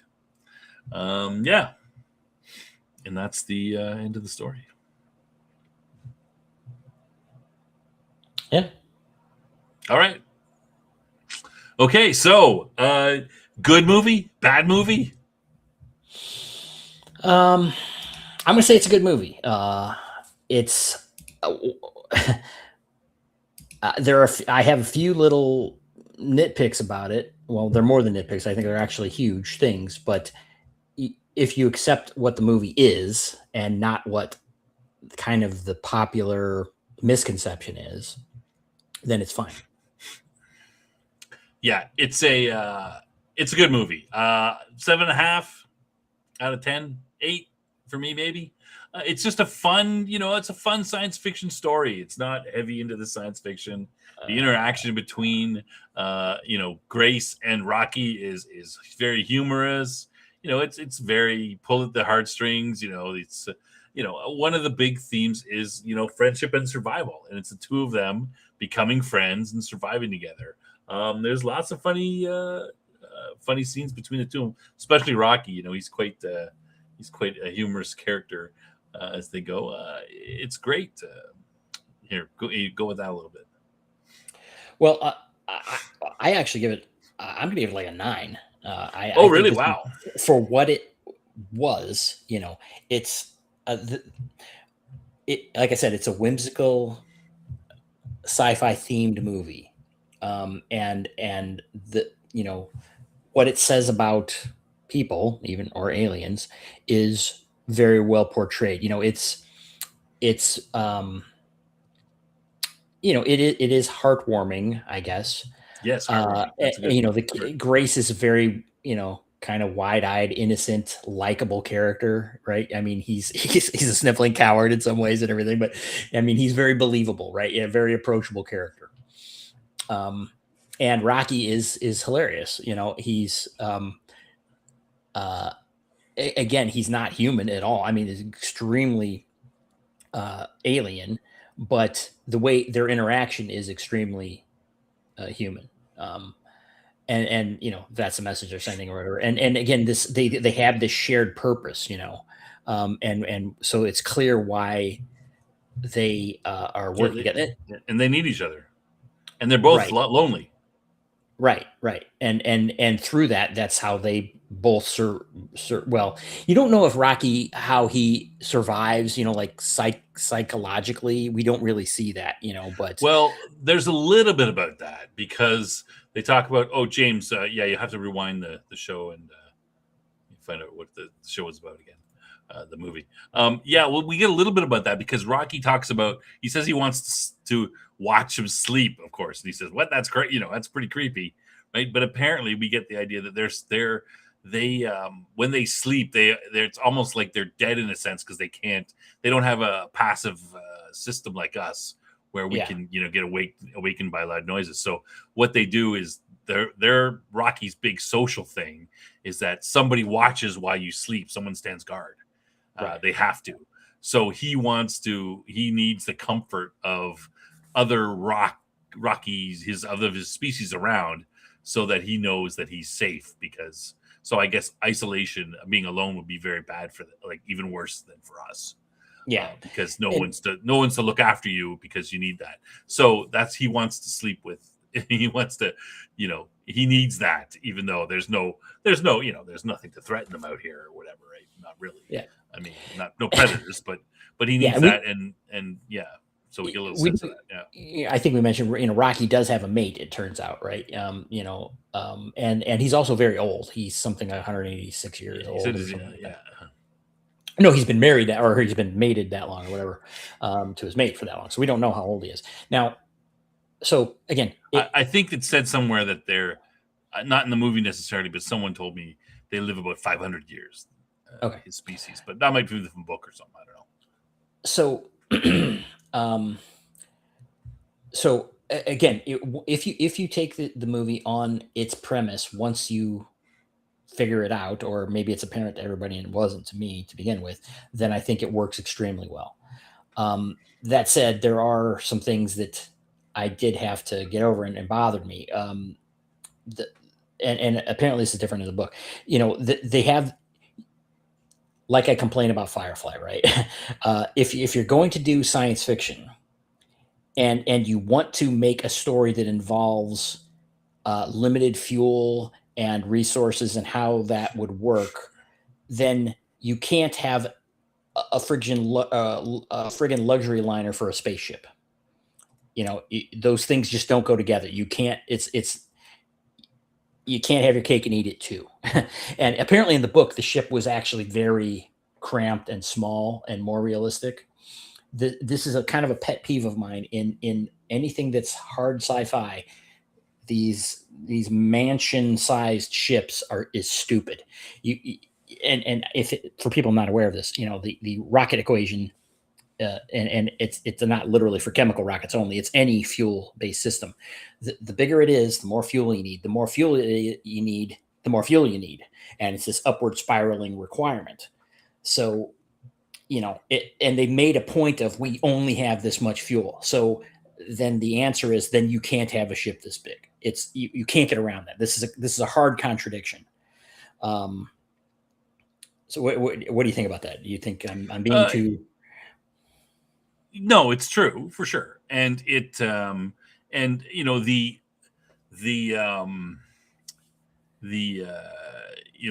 time dilation, we can never get to the speed of light. I mean, the whole coasting thing, yeah, you can, but normally what you do is you keep accelerating until you can't accelerate anymore, and then you turn because you haven't gotten as fast as you can get. Right. Yeah. And accelerating at 1G is kind of at 1.5 Gs isn't really that fast. That's theoretically possible. Yeah. They're doing there. I don't think they would never have enough time to get up to. That's wildly overblown. They would never get up enough time to get even close to the speed of light before they'd have to start decelerating. And I think that, 11 years is at the speed of light, starting from zero to, going at speed of light forever. So it would take them, hundreds of years to get there. But anyway. Yeah, forget about it, because the other way the show doesn't work. Because everyone's dead on Earth in 30 years. So. Right. Yeah, that's it. Yeah, they had a timer. JT is saying, led to believe this is promos to hide sci-fi movie. Yes, this is the problem. And I don't know if it's I didn't get that from the promos. I don't remember that, but maybe because of the Martian. I can't put my. Well, the Martian definitely did that. It's like, oh, this is such a great representation of science. No, it's built on BS. The whole premise of the Martian, why the whole story happens, is because of a windstorm that can't exist on Mars at that level, because the atmosphere is just too thin for it to happen. So it's like, yeah, there's a lot of scientific things in it, but it's built on a false premise. This movie is built on a fantasy premise of the astrophage, which is okay. In that case, it's like, oh, they have this drive system that's using the astrophage. Okay, that's part of accepting the story. It is part of the premise. That's not a contradiction. It is a fantastical element that is not hard science. It's soft science fiction. I think that's fine. That part's okay. It's the other part that's a hard contradiction that I had a bigger problem with. The other thing is they talk about food, and it's like, and apparently in the book it's a lot about the food, but it's like they sent this ship out there for 3 people's worth of food, and there's only one person. You don't have a food problem. Well, he says he's got a couple. I mean, he says he's got a couple more years of food worth. Okay, my point is, if let's say, okay, they needed 3x food, right? He's only 1x. He's got triple the amount of food. He's got triple the amount of food he needs, which meaning he would have plenty to get back, even if he was awake. Well, maybe not. Maybe not if he was awake. Maybe not if he was awake. Depending on how long how long did it take to? I mean, it would take him hundreds of years to get there, but. Let's say that it was 4 years, right? Yeah, you have to accept that as the premise because that's part of the setup. Because the astrophage, right? And again, that's fine for soft science. It's soft science fiction for sure. It is, but I'm saying, is the drive thing qualify as hard science? I'm meaning, if you can. Does it disqualify it from being hard science fiction if you take any element, right? Because the fuel is the element. Unless you, I mean, he's not going to get there in 4 years, right? It's going to take. It's 11.9 years at the speed of light, and we don't have. Unless they've got a warp drive. No, it was 13 years. Oh, was it 13 years? Okay, because on Earth, the Earth time is 13 years. He's experiencing less because of time dilation. Yeah, but still, I mean. 13 years for an 11 light year. That's pretty fast. Like, that means you're getting up to light speed pretty quick, almost. It's just not, it's not possible. But, it doesn't matter. It's not a hard sci-fi movie. Right. I don't have a problem with that because. Oh, I do, but I ignored it. Do you understand the distinction I'm making, though, between a contradiction within the story and a fantastical element that is the premise of the story? Yeah, I understand. Okay, so I agree with Greg, though. It's not about that. It's not about that. So do I. I'm just pointing out these things. Again, if you could set that aside, it's fine. You should just set it aside, everybody, when you're watching the movie. Yeah. Otherwise, you won't enjoy it. I agree. And again, I'm not someone who's like, well, it has to be hard sci-fi or I don't like it. That's not the case. I'm just saying. Well, I prefer harder, but okay. Well, that's fine. But look, Andy Weir. I haven't read any of. He's only got a couple books. He's been successful. He's only got a couple books. Well, he's got a bunch of short stories, a couple novels, and he's had 2 of them made into movies already. So that's pretty good, right? I know lots of really great sci-fi authors. Mm-hmm. Well, that are, from way back that have not had their shit made into movies. Right. So good on him.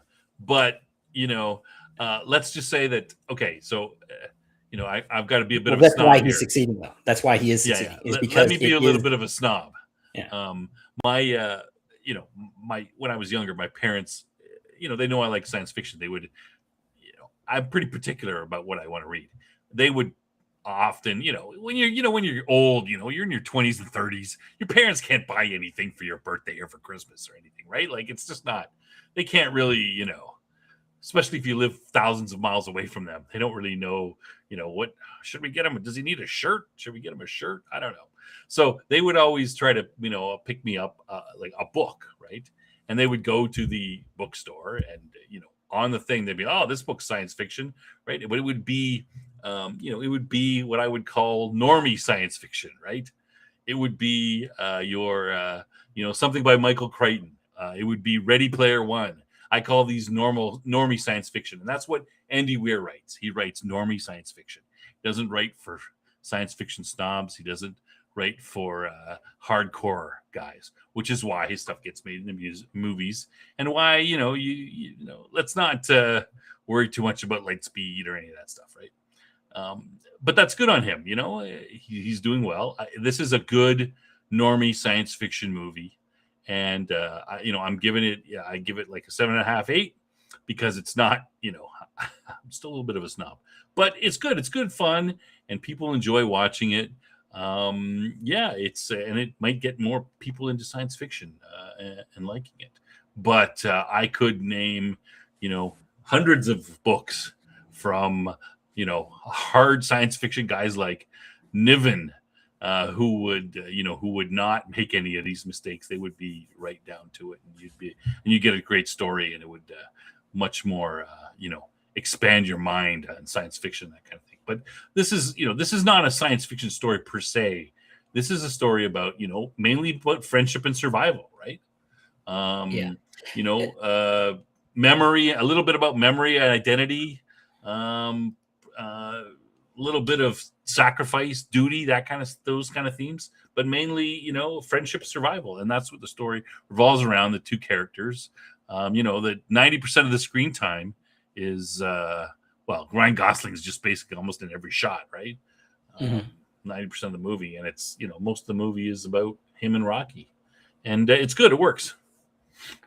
Yeah, and my version of that is that my pet peeve is that my snobbiness is that I hear people that don't know the difference blathering on about how this is such great science when it's not. It's again, The Martian was an example of that. I wasn't a big fan of The Martian either. I mean, it's a good story. It was interesting. It's a poor guy by himself. He's got to survive, etc.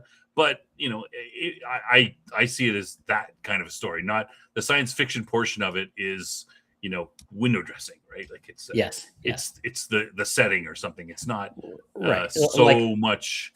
Like I say with this movie, central. this is a fantasy movie with a veneer of science fiction. Yeah, it's about, this movie is not about science fiction. It's primarily about friendship and survival. Yeah, sacrifice. Right, and problem solving, but working together.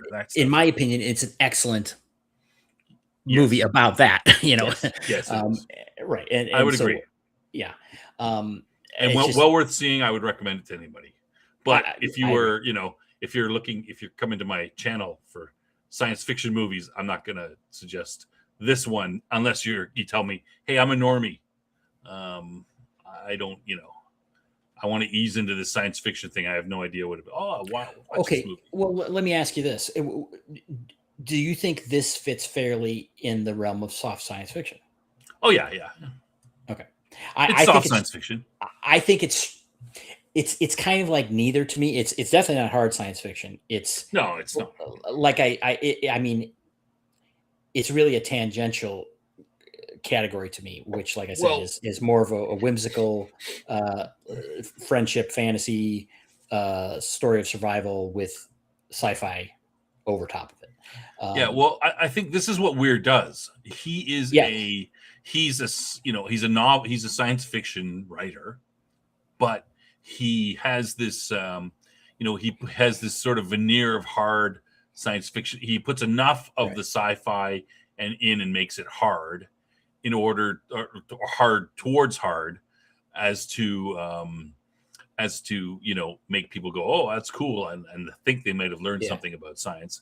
But there's no way we're not getting to, we're not going 11, 12 light years in 13 years. We're not doing that. It's not possible. Right. So what I credit him with, though, is apparently he cops to all this, right? He's like, just like with The Martian, he's like, I know that couldn't actually work.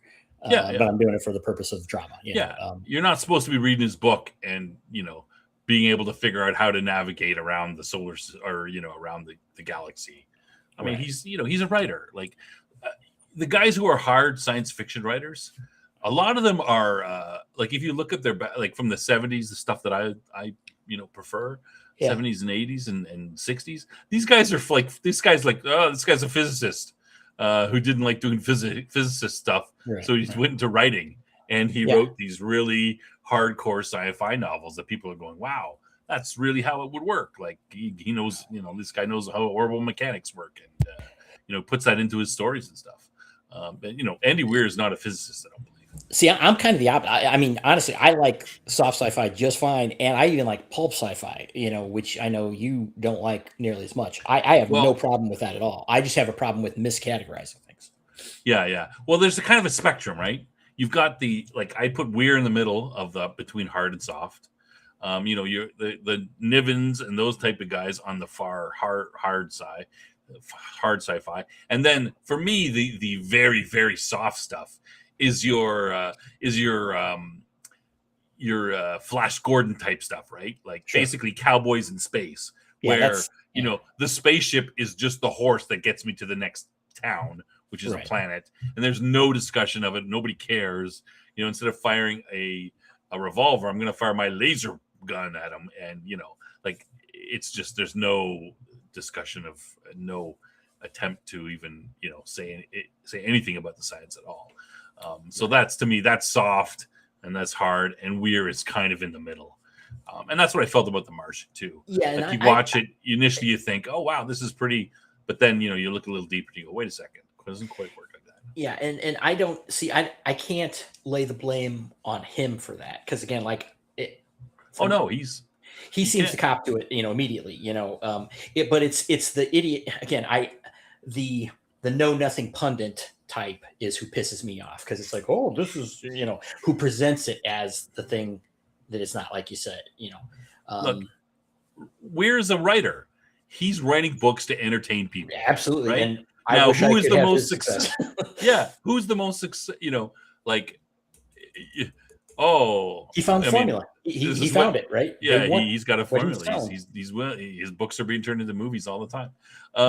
You got all the sci-fi snobs in the corner going, "That's not true science fiction." Blah blah blah. Blah. Oh, tut tut. Right? And he left all the way to the bank. And they're all sitting there and they're living on their $20,000 a year.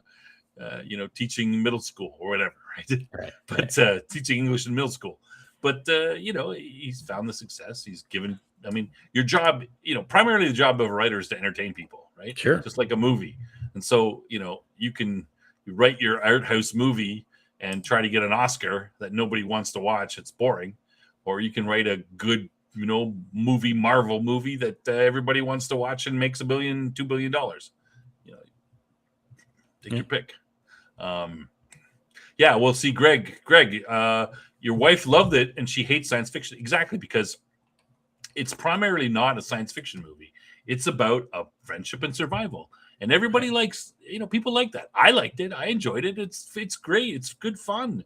The interaction between between Gosling and Rocky, there's some very hilarious stuff there. Great comments by Rocky's a great character. Like I said, I love that. What's this garbage room? This garbage room? Why so much garbage? Rocky cracks me up. I mean, just where I sleep. Right. The banter that he engages in is great. There's some, there's a touching scene where Gosling finally tells Rocky that he's going to, he's going to die out here, and he goes, "What you mean you not go home? Yeah, why you not tell me this?" Upset. Yeah, he's upset. He says, "Why not tell me this?" He goes, "Well, I didn't say." He goes, "No, you make me think that we go home." And there's a couple times where he says, "Oh, everybody," and Gosling doesn't say anything. He just sort of talks about the next stuff because he knows he's not going to make it. But Rocky's pissed. Yeah, it's definitely a lie by omission. Why didn't you say that you weren't going to go home? And then Rocky's like, you can have some of my fuel. It'll only take me 6 years longer to get home. It's that aspect of friendship. Mm-hmm. Even the way that they're it's a little bit, we don't know how much time's passing. It's a little bit fast. I think it would probably be a little bit more difficult to, contact and, talk to another species, especially one that is a rock species that is so different from ours. Well, yeah, they one-dimensionalize the problem, when it's really very much more difficult. But they at least tried to. They tried to do something in the film, right?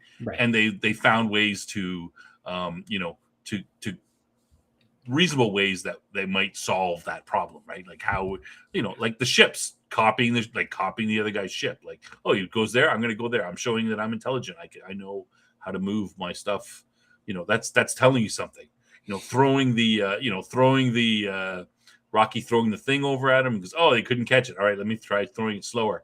And then he watches, and you notice that Gosling gets out of the ship and goes and runs over and catches the thing and gets back in. And then the next one Rocky throws is right at the airlock, right? And Gosling opens the door I said And that he when I was throws, watching. I'm like, why isn't he just shooting it at the airlock? And it's like, oh, because he learned, doesn't know, right? Right, But right. now he knows, right? So he throws it at the airlock. He opens the airlock. It comes in, and he closes it. Problem solved, right? Like, so Yeah. there's, and that's another aspect. Hey, I'm intelligent. I can figure things out. I can see you. I know what you're doing. I mean, there's a lot of information being cut there, and they do a good job of, like I said, they go over it a little bit fast, and but it seems reasonable as to how, right? Rocky makes some weird noise, and he goes, what is that? And he types it in. Whenever we hear that noise, that's going to be this word, right? And there'd be a lot of back and forth, but it's a reasonable way of. I mean, I think there's just. I mean, the biggest problem between meeting an alien species is going to be, the how we think and the social aspects of it, and we do something that's an insult to them or vice versa. And that those kind of understandings, I think, are going to be, huge. The cultural type stuff, which we have had problems with in. On Earth, right? When you meet, when Europeans went across the sea and they meet, an indigenous population, there's all kinds of cultural misunderstandings that have happened. Just imagine with an alien species that thinks completely different, or even, right. At least if there was one that was also carbon based, it would be fairly, it'd be one step closer. But, Rocky's a rock, man. Like, rock. Can a rock think anything like us? Like, it could be completely, totally different as how they view the world and, anything. But of course, these guys are they're kind of, humans that think like rock, that are just rocks, right? They have similar. Yeah. They are very similar psychologically. Yeah. Let me ask you a question about when he was on their planet. What did you think about that? Nothing wrong with it. It's a cool little ending. We want, the audience wants our happy ending. We want to make sure that Ryan Gosling made it. We love him. Look how cute he is. Well, he kind of lives in a dome, right? In a bubble. I mean, he's got a very small world, which they clearly have gone to great lengths to try and suit him. Well, he saved their planet, right? Sure. Like if it wasn't for, first of all, him and Rocky worked together to solve this problem. They're both right, but then Rocky never would have made it back if he didn't come and save him. He risked his life. He risked getting back to his home without, what would you do to that guy? You treat him like a god, right? Why wouldn't you do that? Plus the fact that these rock creatures are like, this is a species of life that is completely different from us. It's carbon based. You don't want to study that guy, right? Like you. I think we like to say that Rocky and Gosling are friends and everything's going, but and I'm thinking, oh, he may survive. Maybe he could go home one day. Who knows? Maybe in Project Hail Mary 2, he'll go home, or But those rocks aren't ever letting them leave, man. They're going to study the hell out of them. Like, I'm sorry, you're not leaving. That's the dark aspect of the movie. You don't want to show anybody. Yeah, come on. Like think this is a completely different form of life that is nothing like we could even conceptualize. That's what the rocks would be thinking. What? Squishy protoplasm with water, and what the hell? Let's kill it and take it apart to see how it works. But anyway, luckily the rock people are not like us, because that's what we would probably do. But anyway, yeah. Why did you have a problem with the ending? You didn't like the? No, I kind of like it. It's a happy ending. Yeah. Yeah, I did like it. It's just, at some point I start thinking, oh boy, that's got to be really restrictive though, because because you could kind of see like the dome, it's pretty small in what he's in, and even though it's a beach, and they showed him really liking the beach, so they've replicated this where they've got the ocean and everything, but it's really he's like living in a small park. Basically. Yeah. Well, it's a lot better than the spaceship, right? Yes. Yeah. Why do you think there was a? Well, I kind of like everything indicates in the story that they're good friends, right? Like him and Rocky. Well, right. He comes and visits him every morning. They built up this, this friendship between the two of them, right? Yeah, absolutely. And they make the point that he didn't have friends in the real world, really. Yeah, he's kind of a Except loner. for maybe Carl. They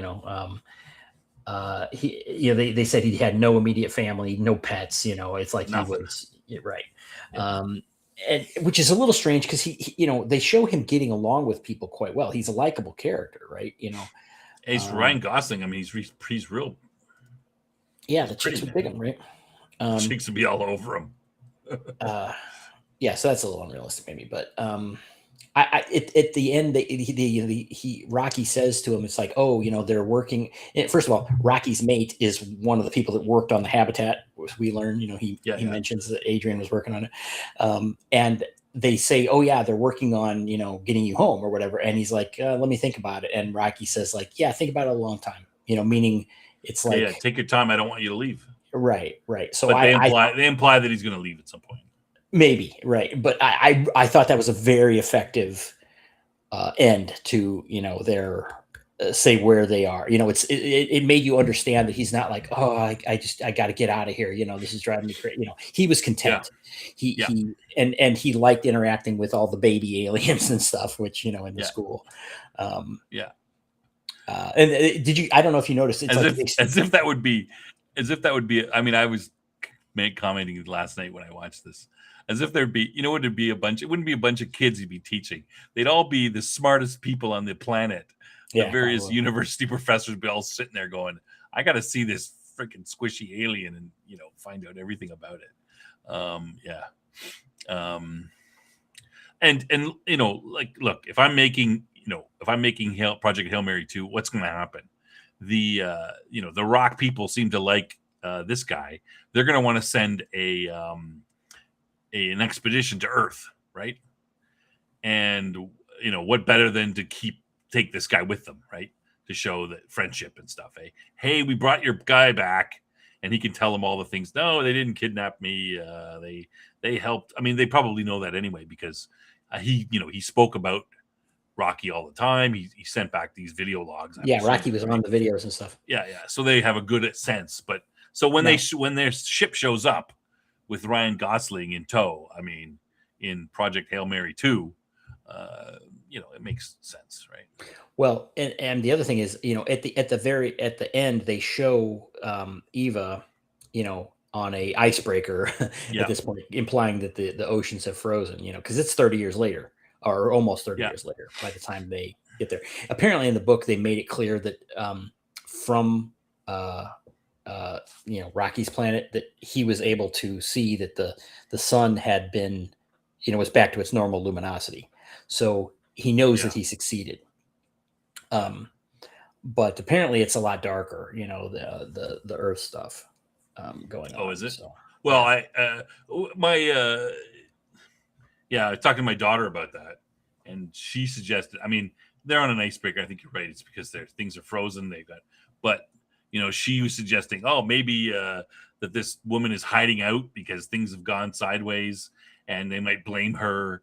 So she's hiding out, trying to, driving around the ocean so that nobody. No, they show them things fall getting apart. The stuff and working on it. Yeah, she's got the stuff and she's working on it though. But there's that aspect. Greg. I think Rocky communicated well. I didn't take it that they found a way to send him home, but they could send him home, right? Because they got there and they seemed more advanced than humans, right? Well, all they need is the fuel. The fuel's still there, and the fuel's still there. So they just they'd have to think of the medical aspects, but they could cannibalize his ship and get the various they could probably figure out how to put him in a coma and all that stuff if they wanted to do that. Right, to send him back. Yeah. But it's even not that long. I mean, they clearly have ways to feed him, and they could send much larger ships. Yeah, and maybe even faster. Yeah. There was something that really bothered me, though. I forgot about this. This is another pet peeve. Is they mentioned, he said Rocky's people don't understand relativity or radiation. Radiation, yeah. That's why they die. Because they get hit by radiation. Now that's a massive overstatement because you can't They're rocks. you can't you can't not understand radiation to have any It's sort just of energy from the sun, right? well Like it's everything just sunlight. right. You can't understand electromagnetic waves. You Yeah, can't understand heat transfer. You can't all the it's not just radiation kills. Which is what I think they were trying to communicate. that's how I took it too. And I was like, okay, maybe a rock uh, species that can't see the way we see might not, you know about radiation the way we know about it. But I just can't believe it's hard to believe that you could get into space and not Yeah, know. Oh, that's radio. it's a fundamental part of science. But you know, you know, They didn't make a big deal out of it. They just kind of mentioned it, but yeah, it was a very relativity, yeah. I don't know about that one either. That's pretty big. Yeah. Well, time. Oh, relativity. Yeah. He said that it's yeah. I mean, you think they first when they come back and they go, "Hey, it only seems like it's been 3 years, but it's been 10 years for you guys." That would make you think they'd figure out about relativity then. Yeah. But I don't know. Anyway, Yeah, Greg. As I said, it seemed to me that they had found a way. Yeah, they had. I think they can. I didn't think they found a way because I think they could are always right. They sent a ship to that spot, so yeah, they I could think they always were. send It them sounded home. like they were just sending It out would just be the the details, and logistics maybe of they it. were Yeah. working on it. And Rocky's implying, "Hey, I don't want you to leave, so you can stay as long as you want." And he's like, Right. I kind of like it here. I'm in no hurry to get back anyway." Yeah, happy ending for a normie. If the roles reversed, this would be a movie about Area 51. Yeah, we'd have Rocky in a freaking cage, and we'd be looking to just dissect them and find out what the hell's going on. So that would be the Yeah. story. So that's good. Look at Greg's last comment there. Totally I'm working my agree. way through. I'm working my way through. Oh, okay. Yeah, Jeff, you should see the movie. It's a good fun movie. It. Don't see it expecting don't go in. Hey, it's hard science fiction. Don't just enjoy it for what it's about. It's a movie about friendship and survival with a rock. And it's a good heartwarming story. Take the kids to it. They'll feel good. You'll feel good afterwards. You'll enjoy it. Yeah, I hope to God they won't make a sequel. Yeah. Well, that's the thing. It is relatively There's no kid-friendly. sequel planned as far as I'm aware. Yeah, it's super don't kid make friendly. a I think sequel.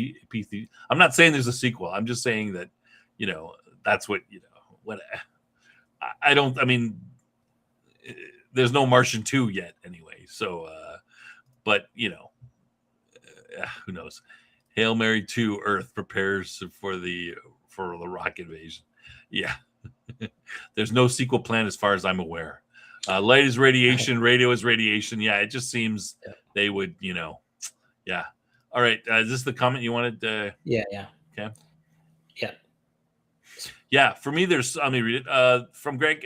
For me, there's just so much garbage going on in the world. There's nights to take a break, suspend disbelief, enjoy the film, and just enjoying the film work. Yes. And agree that's 100%.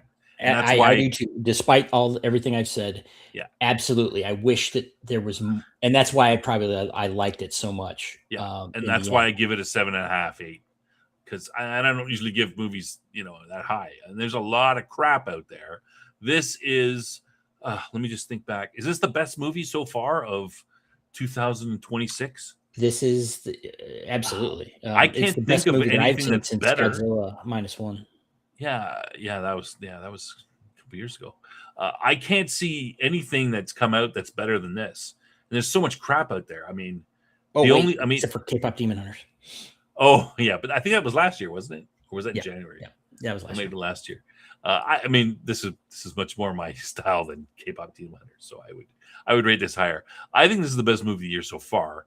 I would say, I don't know, Spider-Man. Is Spider-Man going to be better than that? It's going to make more money, but after Spider-Man comes out, that seems good so far. Is that going to be better than this? Maybe, but I'd still go and see this movie and recommend it to anybody.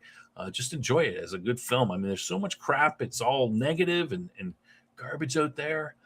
This is a good, feel-good movie. You go, you be entertained. Just like Greg said, perfectly done.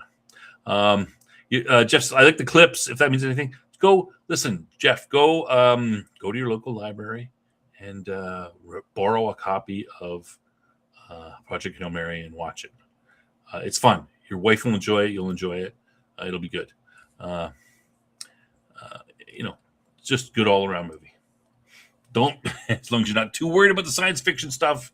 Yeah, and most people won't be because they're not. I mean, heck, I'm not a science mate. I'm an arts type guy. I'm not a big science guy, but everything I learned about science, I learned from reading hard sci-fi novels, like stuff from Larry Niven. So that's the only thing. That's the only way I know about the practical aspects of physics. But don't come expecting those things for this movie because that's not what it's about. Like I said, it's about friendship survival. That's the main theme. A little bit about memory and identity because of the early part of the movie. Science discovery, problem solving. There's a number of sequences of how the two of them go together trying to solve the various problems, like how to talk to each other, how they're going to overcome this aspect problem, how we collect the sample, etc. And a bit about sacrifice and duty. Ryan Gosling is the reluctant hero in this movie, and so reluctant that they have to drug him, literally kidnap him in order to put him on the thing. I just can't remember watching the movie even the second time and going, look, she said you got 3 hours to think about it, right? Oh, I mean, she didn't say you're going to be able to choose. Like, what do you think they're going to do? The whole planet, the species is at risk. You think they're going to be worrying about kidnapping you and putting you on the friggin' spaceship? No, I can't do it. No, you're going to do it, dude. Like, the movie was already on TV and YouTube. I don't think, maybe on video on demand. I don't think it was maybe on HBO or one of those could be, probably was. March. That's for 3 months. Usually it takes about a month or 2 months before they start putting it on video on demand. Pay your $7 and buy it. I think so. Yeah. Anyway. Yeah. Good movie. Just for me though, it's not a hard science fiction. It's not a sci-fi snob movie. It's not, it's not about that. It's about those other themes. It's not about science so much. Science is just a backdrop for the story. Less so than any, less important than any other most hard science fiction. All right, Cam, do you got anything? I guess that's about it. That's about it for the movie. All right. Okay. Well, we're hitting our mark anyway. Okay. So I'm gonna next. I'm working on a video. Hopefully, I'll have it out tomorrow. Not a live, just a video that people can watch. I'm gonna start doing that a bit more.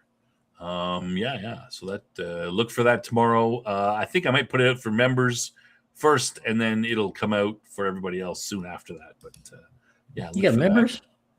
Yeah, we got members. We got like 10 or 8 of you guys, something like that. We do. Yeah, we do. James says it was free, so you can see it on TV for free. Was it like on HBO or cinema, one of those movie type channels? Probably was. I wouldn't be surprised if they've got it on there. I have one, but I haven't or don't remember seeing it on there. That has come out, and it just came out on Amazon, right, Cam? You have it on Amazon. Yes, you watched it on Amazon. Yeah. And to be honest, you can go and find if you look, you know where to look. You can find a pirated copy of it that is high quality that you can watch, no problem, if you are so inclined. But yeah. So what else got coming up? I promised that I would have a topic ready for next week, this week, but it's not. I failed miserably in that department, so I'll have to work on another couple of ideas. I was working Rockin' Max home rock office. What is that? No, whatever. Yeah, HBO. Yeah, all the rock jokes are coming out. This Wednesday, what are we doing, Cam? Babylon 5 retrospective. Is it episode 8? We're on episode 8 now. Yep. Oh yes, this is the one where the I haven't watched it yet. The ISN, the news people come back to Babylon 5. Mm-hmm. I think. Yeah. You have Alan Hammock. Oh, Alien Hammock. Oh, whoops. Alan Hammock on the Bad News Bars next Sunday. Who is Alan Hammock? Cam, do you know who that is? Yes, a classic game designer. Oh, really? For RPGs or games? RPGs. All right. So check that out. That show is just before this one. 2 hours before this one it starts, and it usually runs just 2 hours. Go to Blockbuster Video. Yeah, you can get. I'm sure you get. They sure to have it.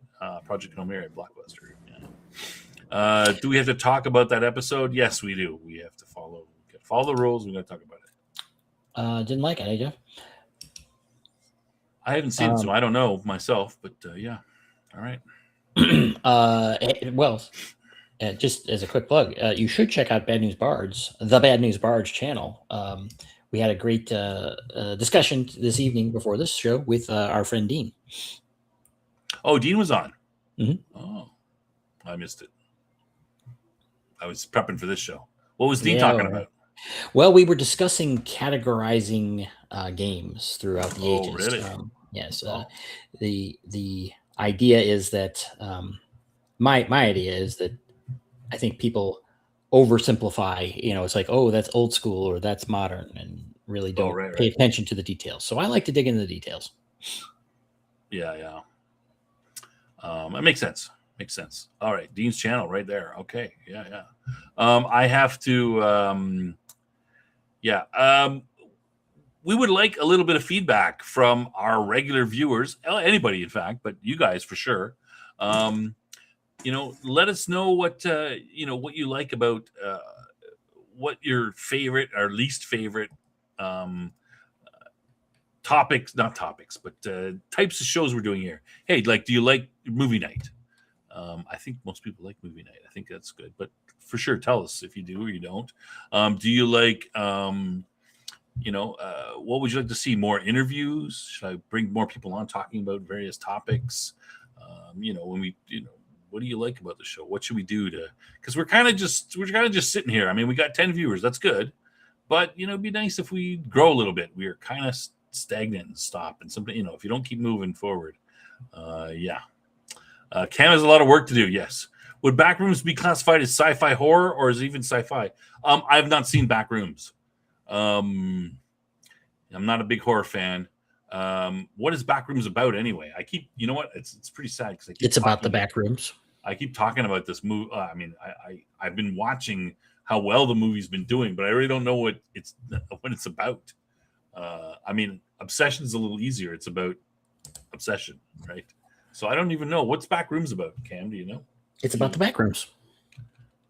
All right, I think it's got to be a bit more than that. Well, you don't know what the Backrooms is, apparently. Well, what is the Backrooms? It's a whole thing about this other dimensional space that's attached to, Really? Yeah. Oh, so it's another. So it sounds like sci-fi.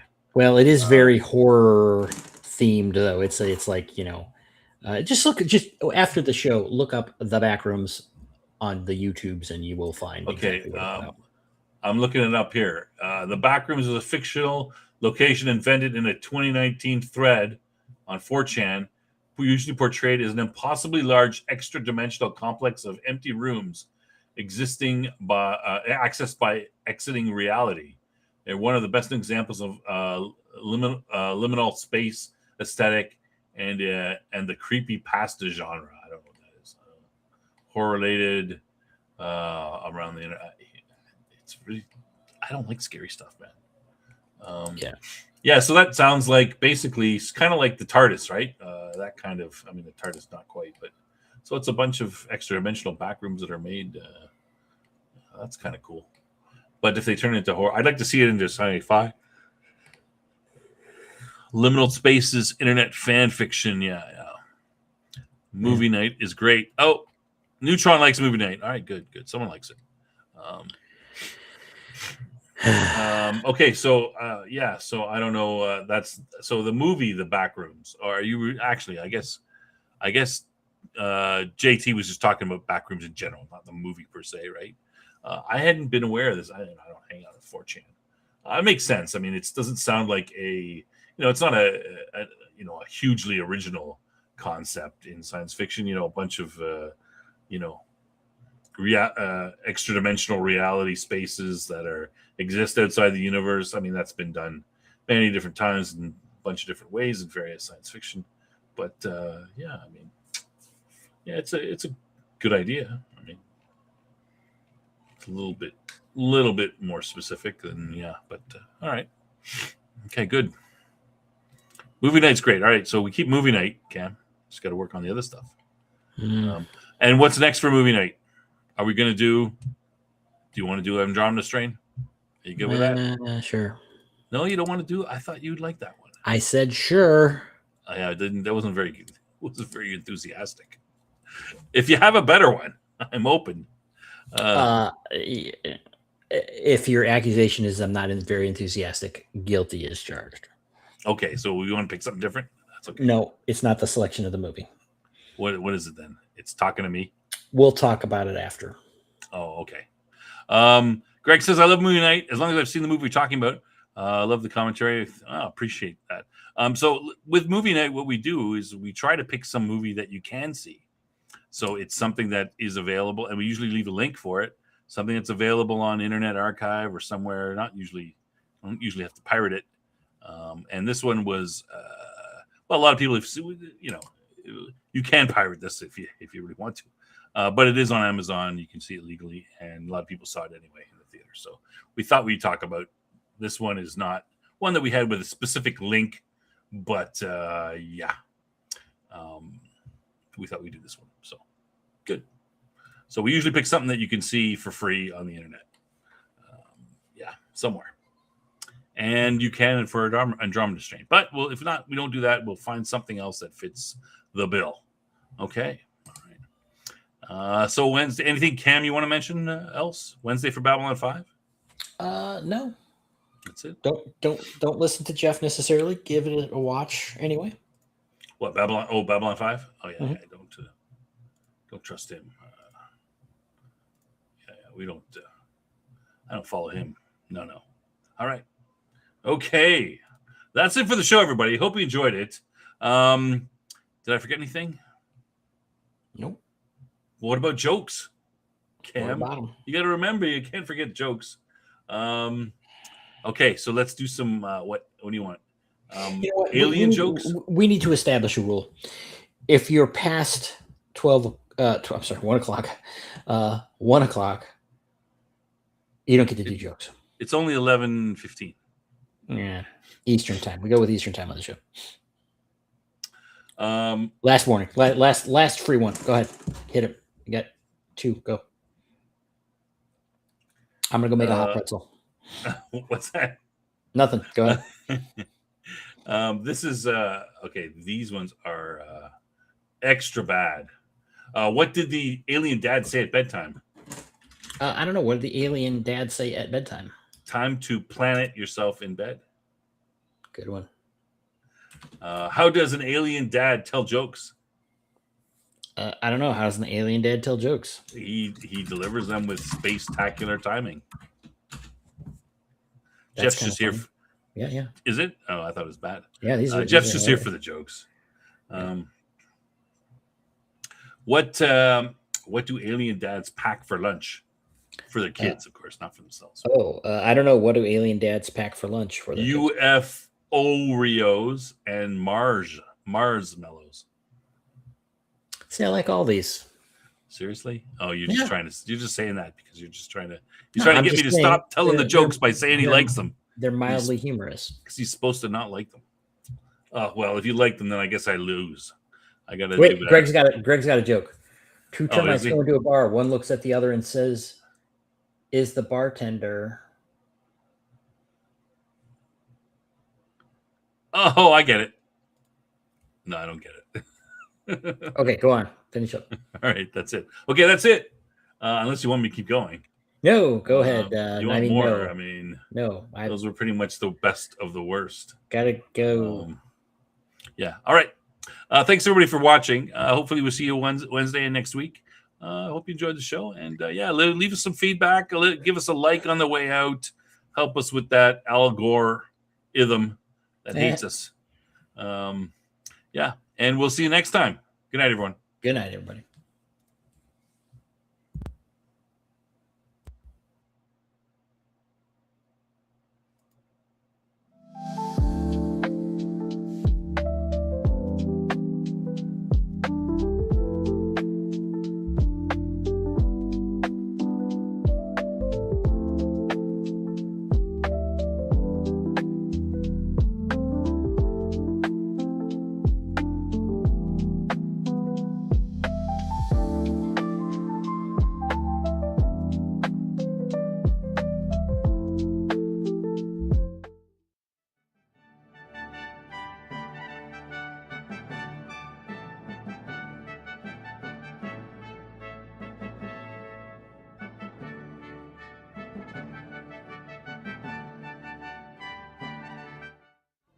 Things that people say